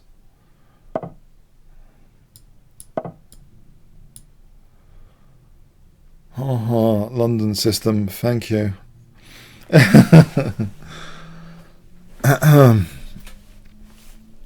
I've played it exactly this way in an over the board a few weeks ago. Has he been watching my over the board videos? I did have a London system. I've got an excuse, I'm from London. That's my excuse for playing the London system.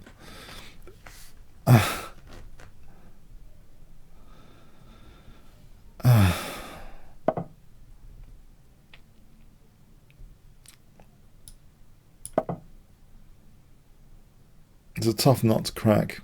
It's like a French defence on steroids, really, because the bishop's outside the pawn chain. It's a tough nut to crack. It's got to be said.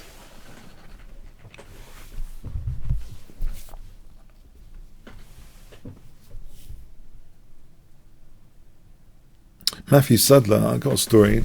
Matthew Sadler apparently used to play the London system, but his coach tried to get him to play other things, and he did eventually play other things. And I think one of his things he said, actually, if you play other openings, you learn about different things. And so that applies if you've got narrow repertoire. You know, sometimes just other openings give you other, you know, pawn distractions and stuff, and other issues. It's interesting, you know, to explore.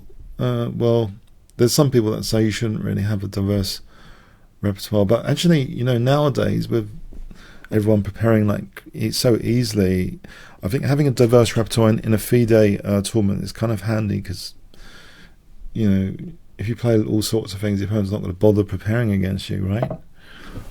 Sometimes. Okay, so CD or E5. This is exactly how I played my over the board as white recently. So I'm playing against myself. I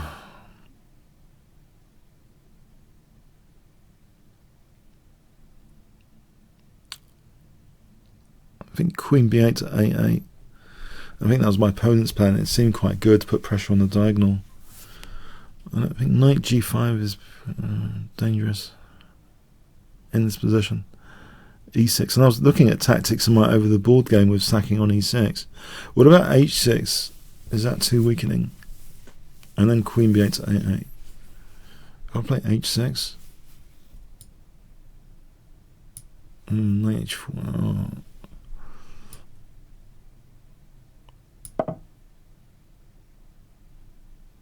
I want to stop this Knight G5 just in case, you know, Bishop E6, Queen E6, and yeah.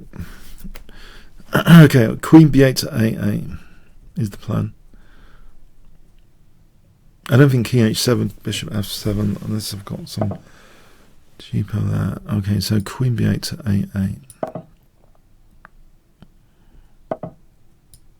This was my opponent's plan in my over the board. I think he took on F3 and damaged my structure and closed that with D5 and C4. Will I get a chance to do that? How did he actually arrange that?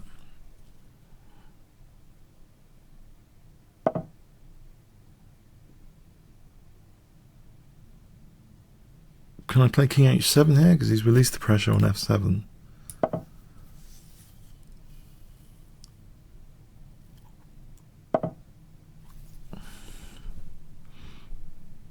Could play for E5, I suppose.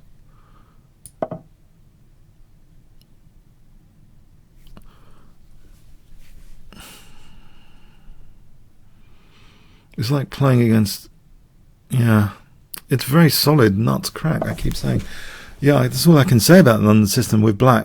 This is one, I think, more than solid ways of playing against that.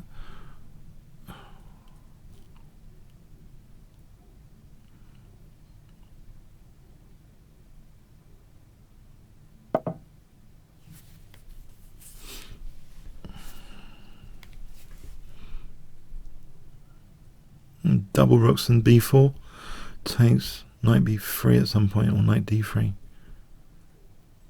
Yeah, maybe that's something. I don't need to commit my pawns at the moment. I think b4 knight e6. Double rooks, b4, c takes, knight d3. Takes, rook c1.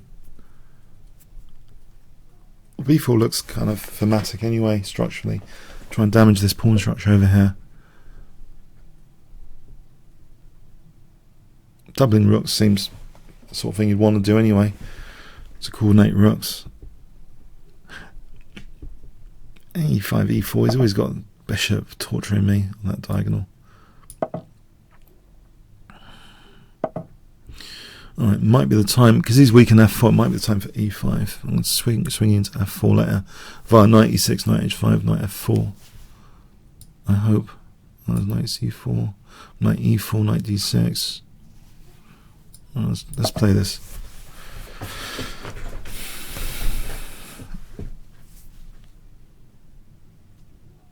The knight e6, knight h5 to f4.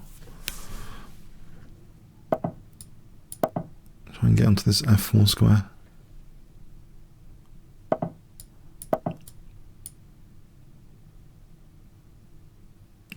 Knight f4, as Ben Feingold says. As queen's hanging. That worked better than expected. Ah, thanks to the game, Livy. Did we play Sebi earlier? Sorry. I don't know. I'm not 100% sure. I'm just following the challenges in order.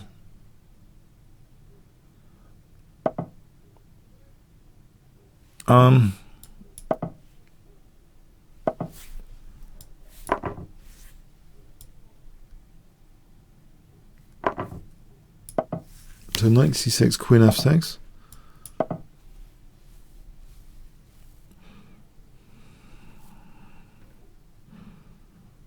So the Scotch game's all on the rage, isn't it?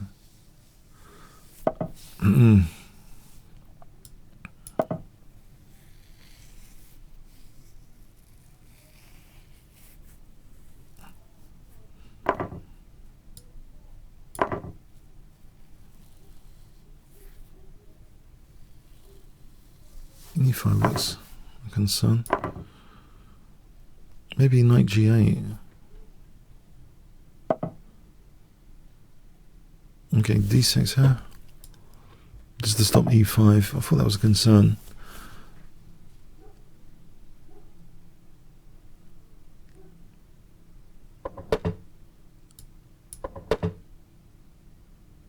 Maybe b5, b4 is interesting.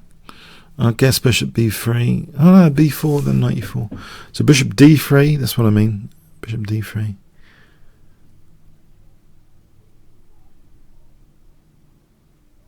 I could provoke some weaknesses with bishop g4. If f3, that's diagonal.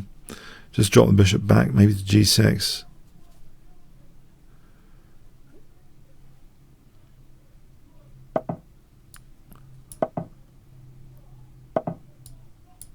Create some dark square weaknesses.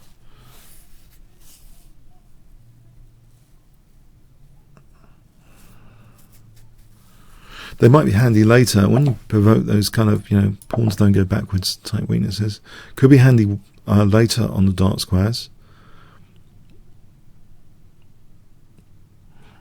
Also, I mean, e5 and f4 look like pivot squares here. I'm wondering, like, knight h5 to provoke g4 maybe. Because otherwise, queen h4, queen f2 though. Okay, king h8, f5, f4 maybe. And then queen g5, knight g3. if I unpin, it does mean f5, f4 becomes possible.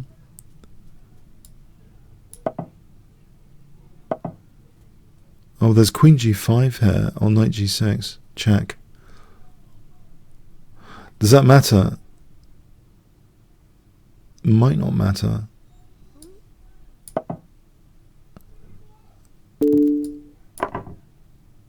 Alright, so he's got that bishop, I've got this knight.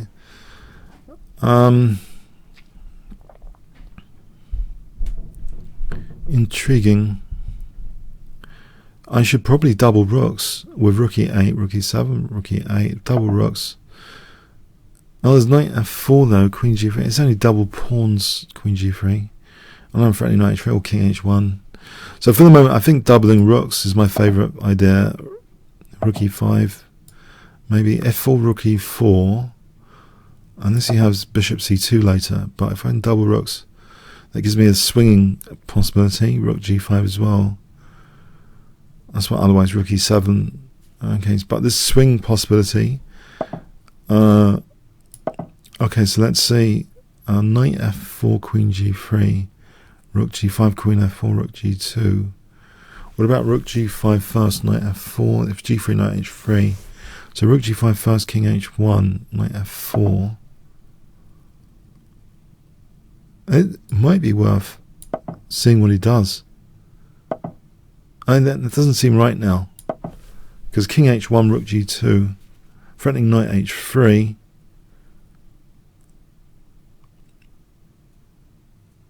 Queen h4, rook g2. This looks a knife f4, fine gold thing. Knife f4 plan.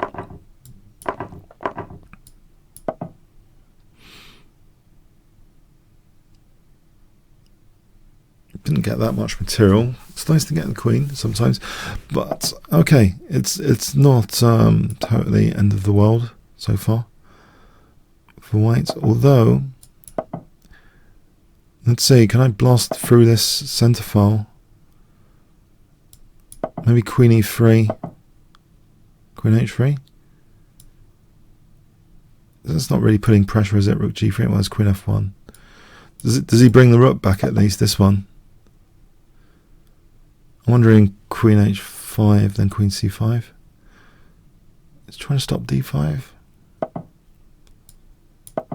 Alright, so no rook g5, queen f3, queen c5, or d5. Try and blast through this e file. I have rook e1.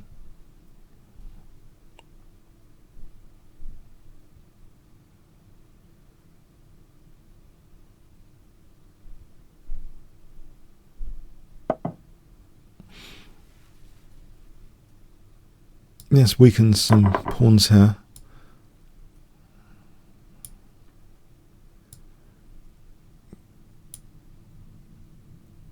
f5, bishop c6. Let's keep that pawn, or just rook e6 for a moment. Okay, so rook g5, queen h4. All right, let's get off the...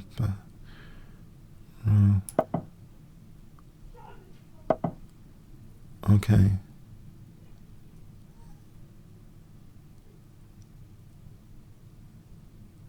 I don't want to be too complacent about this. It seems queen e5 might be good for a moment. Just holding things, see what he does. Hold c7.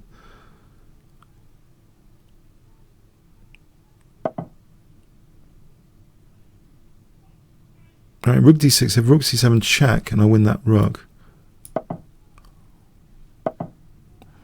Right. Drag his rook back. Get the bishop out of here. There's queen e1 picking up the rook. So he plays check, king h6, then the bishop moves. But even so, the check, I might be picking up the bishop, because king g2, queen e2, I pick up the bishop on c2. This check seems critical for white. So check, king h6. When does the bishop go? It goes to take on c6. I guess it can take on c6. Alright, thanks for the game, Sebi. Don Williams.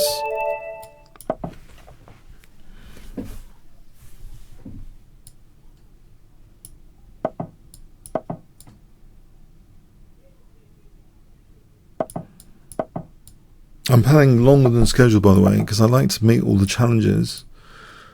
Except there seems to be a stack of challenges now, and my official thing is 1.5 hours. There seems to be a stack of challenges at the moment.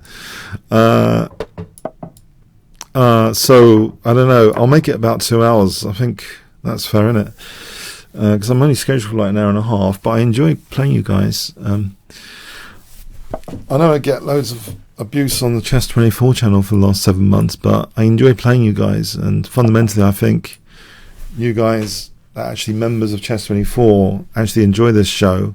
So I'm hoping, that I love doing the show. That's why I'm often doing over 1.5 hours. I fundamentally love doing the show, basically. I want to say that for the record. On my kingscrusher channel, the videos seem to go down very well, and it's a good addition to my own kingscrusher channel. So it's also great content for my kingscrusher channel. And by the way, if you haven't checked that out, I've done quite a few master game videos recently as well. I've got this new experiment, like in a 5-minute nutshell, you might want to check out. I'm checking out what's called the best of the best at chessgames.com. There's throughout the years since like the 1800s, chessgames.com's statistics have been giving the games which are in many members' collections. I've been checking those out. Some of them fascinating, and in fact, I've stumbled on 1 or 2 of Alekhine's creative works which weren't actually played, but they're fascinating to see. What fascinates me is what he considers to be quite beautiful. It's fascinating, I think, anyway. For his made-up games. So d5, okay, there's rook d8. Yeah, my d-pawn's like in trouble here, right? Because of rook d8.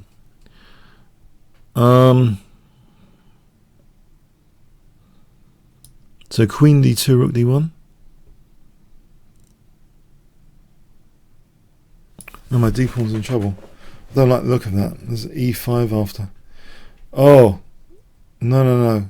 I don't like this. No. Do not like this position. I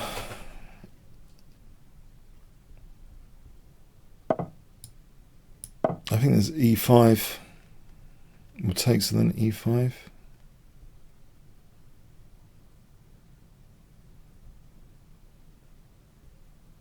I could be in trouble here, I guess.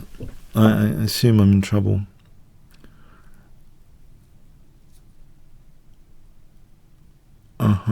If I take on a5, then knight takes b5.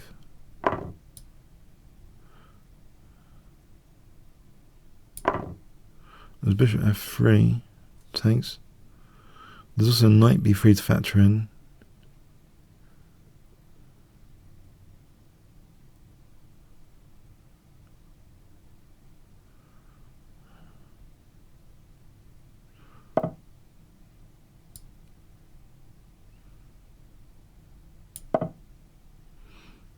I don't like the look of this, I must say.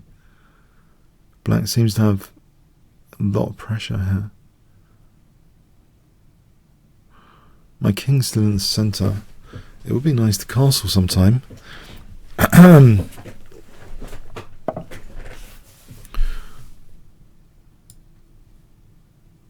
There's bishop b4. As long as bishop b4 is not winning my queen. Okay, so queen g5.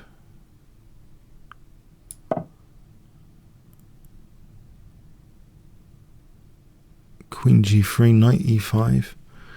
What about bishop d3?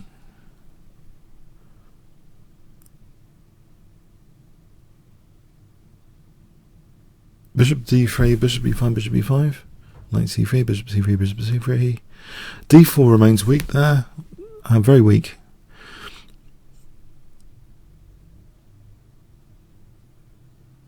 Bishop d3. Let's just focus on the king side for a moment. It does stop the entry on c2, so because the knight's blockading nicely, it's collected at h7. I'm wondering, queen h4, knight f6, d5 for bishop f6. So queen h4 as opposed to queen h5. And that's been ruled out. Go with that one then. Oh, there's knight f4 there as well. Let's try and probe some weaknesses here.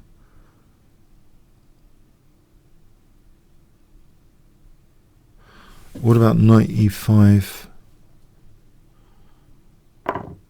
Okay, if I take with the bishop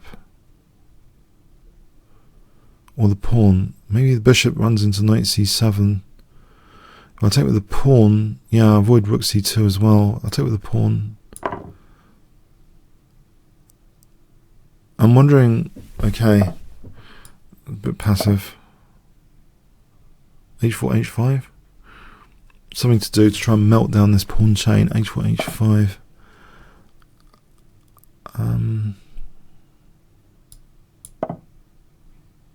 Oh, he can win a pawn over here. I'll go on with h5 though. What about queen f4 here? Maybe knight e5 to pin down the knight to f7. Well, it's actually not. I'm trying to hold d4 for a moment.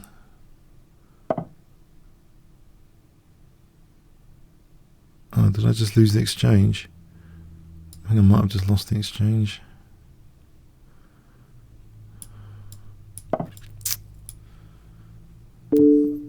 Oh, I just lost the queen, great.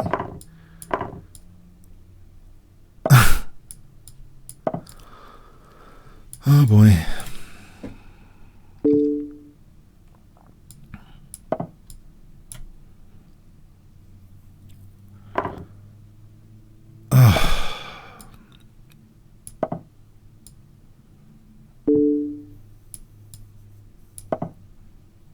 I thought I was doing alright earlier, before losing the queen, for a moment.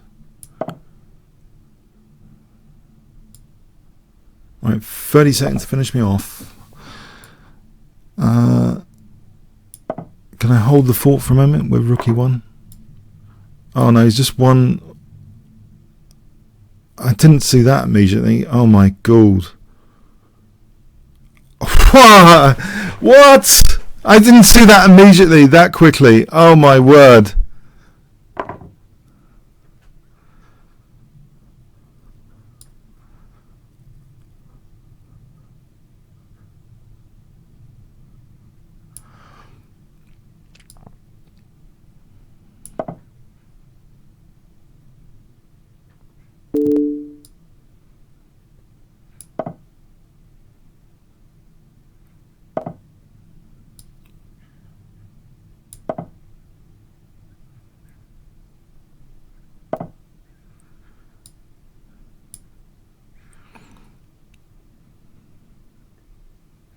That's pinned. That's over.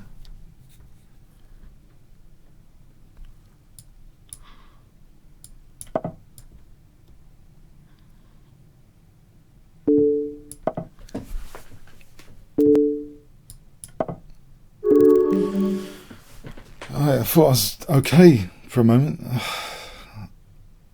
Okay, well played. Okay. Okay, end on a high. Just okay. I think it's like well played. Yeah.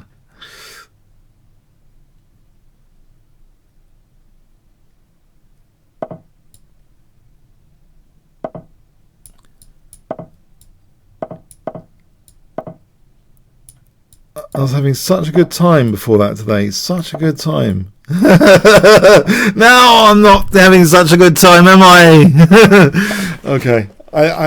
actually, I gotta go after this. I think I need to go and lie down. It's too much. I think I do start to play worse in my defense. In my whatever. But no, well played. I should really go because yeah, I got to go and eat Sunday dinner and stuff. Otherwise, we'll play all day. No, but okay. So let's see. This might be the last game. So knight f6.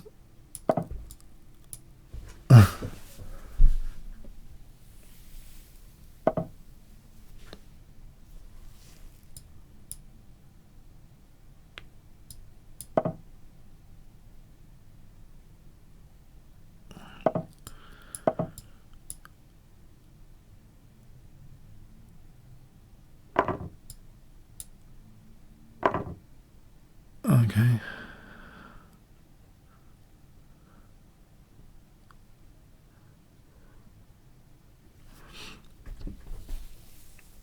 C6, knight g4.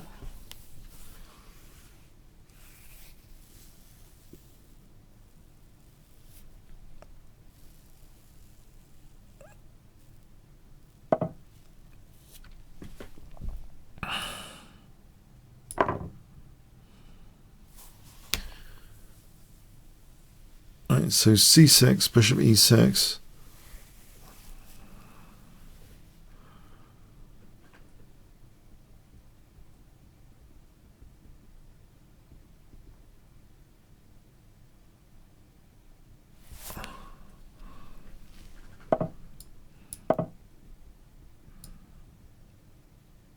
Bishop f5. I was having such a good time today. It's been ruined for me. You guys are not providing me with total entertainment today. Crushing you all, unfortunately. I'm sorry.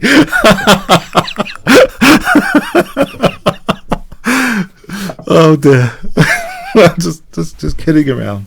Just kidding around, yeah. Oh dear. I'm going to be losing this one as well at this rate. It's not funny anymore. I'm going to be losing this one as well. Oh, how amusing this will be.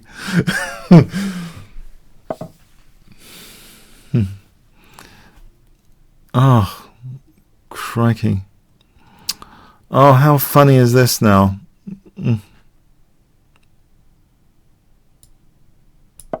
Takes. I'm on the bishop.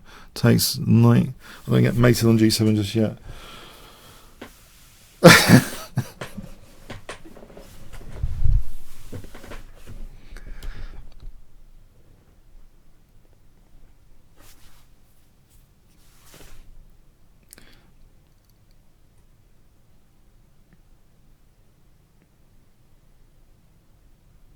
So anyway, yes, check out the Gilmore Girls on Netflix. Yeah, especially if your girlfriend doesn't want to watch Breaking Bad, which is the 9.5 on IMDb. So bishop c4,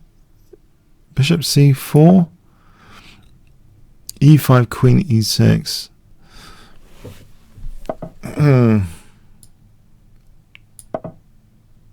Holding c6 just in case I want to move my rook. What about rook b8, rook b2, bishop d5 as a plan on g2? So rook b8 takes, rook b2, bishop moves somewhere fictionally, bishop d5. Okay, that's not happening, is it? Okay, what about bishop d5? We'll just hold this pawn for a moment. Let's hold that pawn for a moment. Then bishop d5 pointing at the king.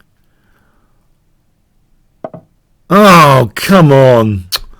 Oh, he's ruining my fun. What's happening here? My fun's being ruined again. Ah. Oh dear. I wanted to play bishop d5. That's so unfair. Okay, can I get a rook to d2?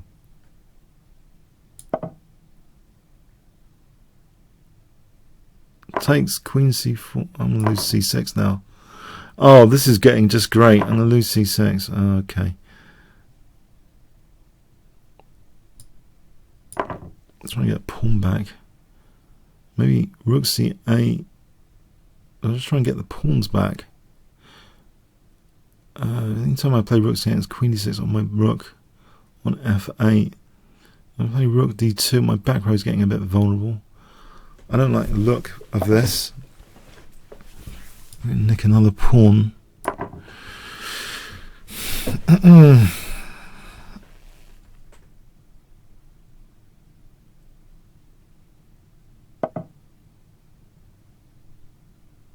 Okay, can I play rook b8 and live to tell the tale? He was always on d6 on this rook, hounding this rook. Go away from my rooks! Go away! Oh, don't then. Okay, the pawn's pinned for a moment. Pawn's pinned for a moment. Alright, can I get this one to go to d2?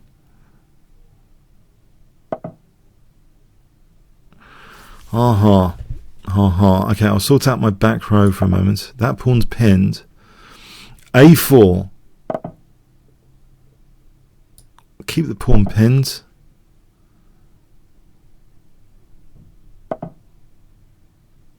Alright. Cat and mouse term springs to mind. I've seen annotators over the years sometimes use the term cat and mouse. This looks like cat and mouse going on. The pawn's still pinned. Now he's unpinning the pawn. He's got to have c6. I can get ready for a g2 attack with queen g4, rook d8, rook d2.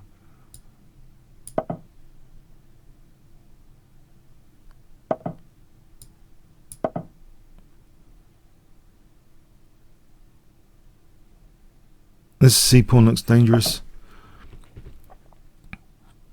I have to get my rook away from the firing line.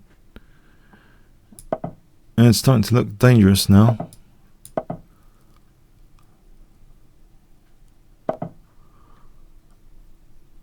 Oh, he wants a4 as well. Oh, that's nice. Queen b4. If rook a4, queen e1. If queen a4, I take and take on c7. Queen b4 for a moment.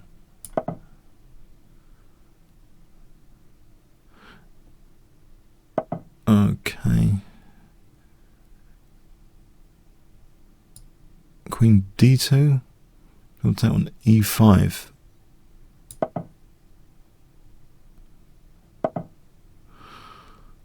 Oh, this is cat and mouse now. Okay.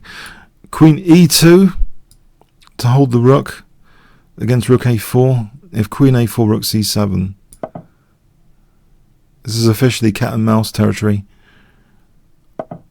Okay, queen f2.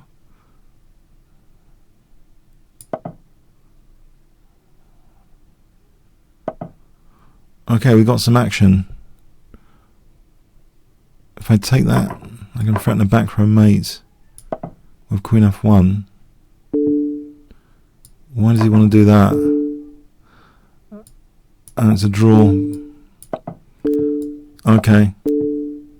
I accept. Alright, okay. Thanks. Okay, I've been whatever. It's exciting games. Thank you. So hope to see you next week, and remember to like the video on both the Kingscrusher and the Chess24 channels if you can, if you really enjoyed the session especially. Okay, so check out the Gilmore Girls and Breaking Bad and other stuff mentioned. Alright, thanks very much. See you next week. Cheers then. Thanks.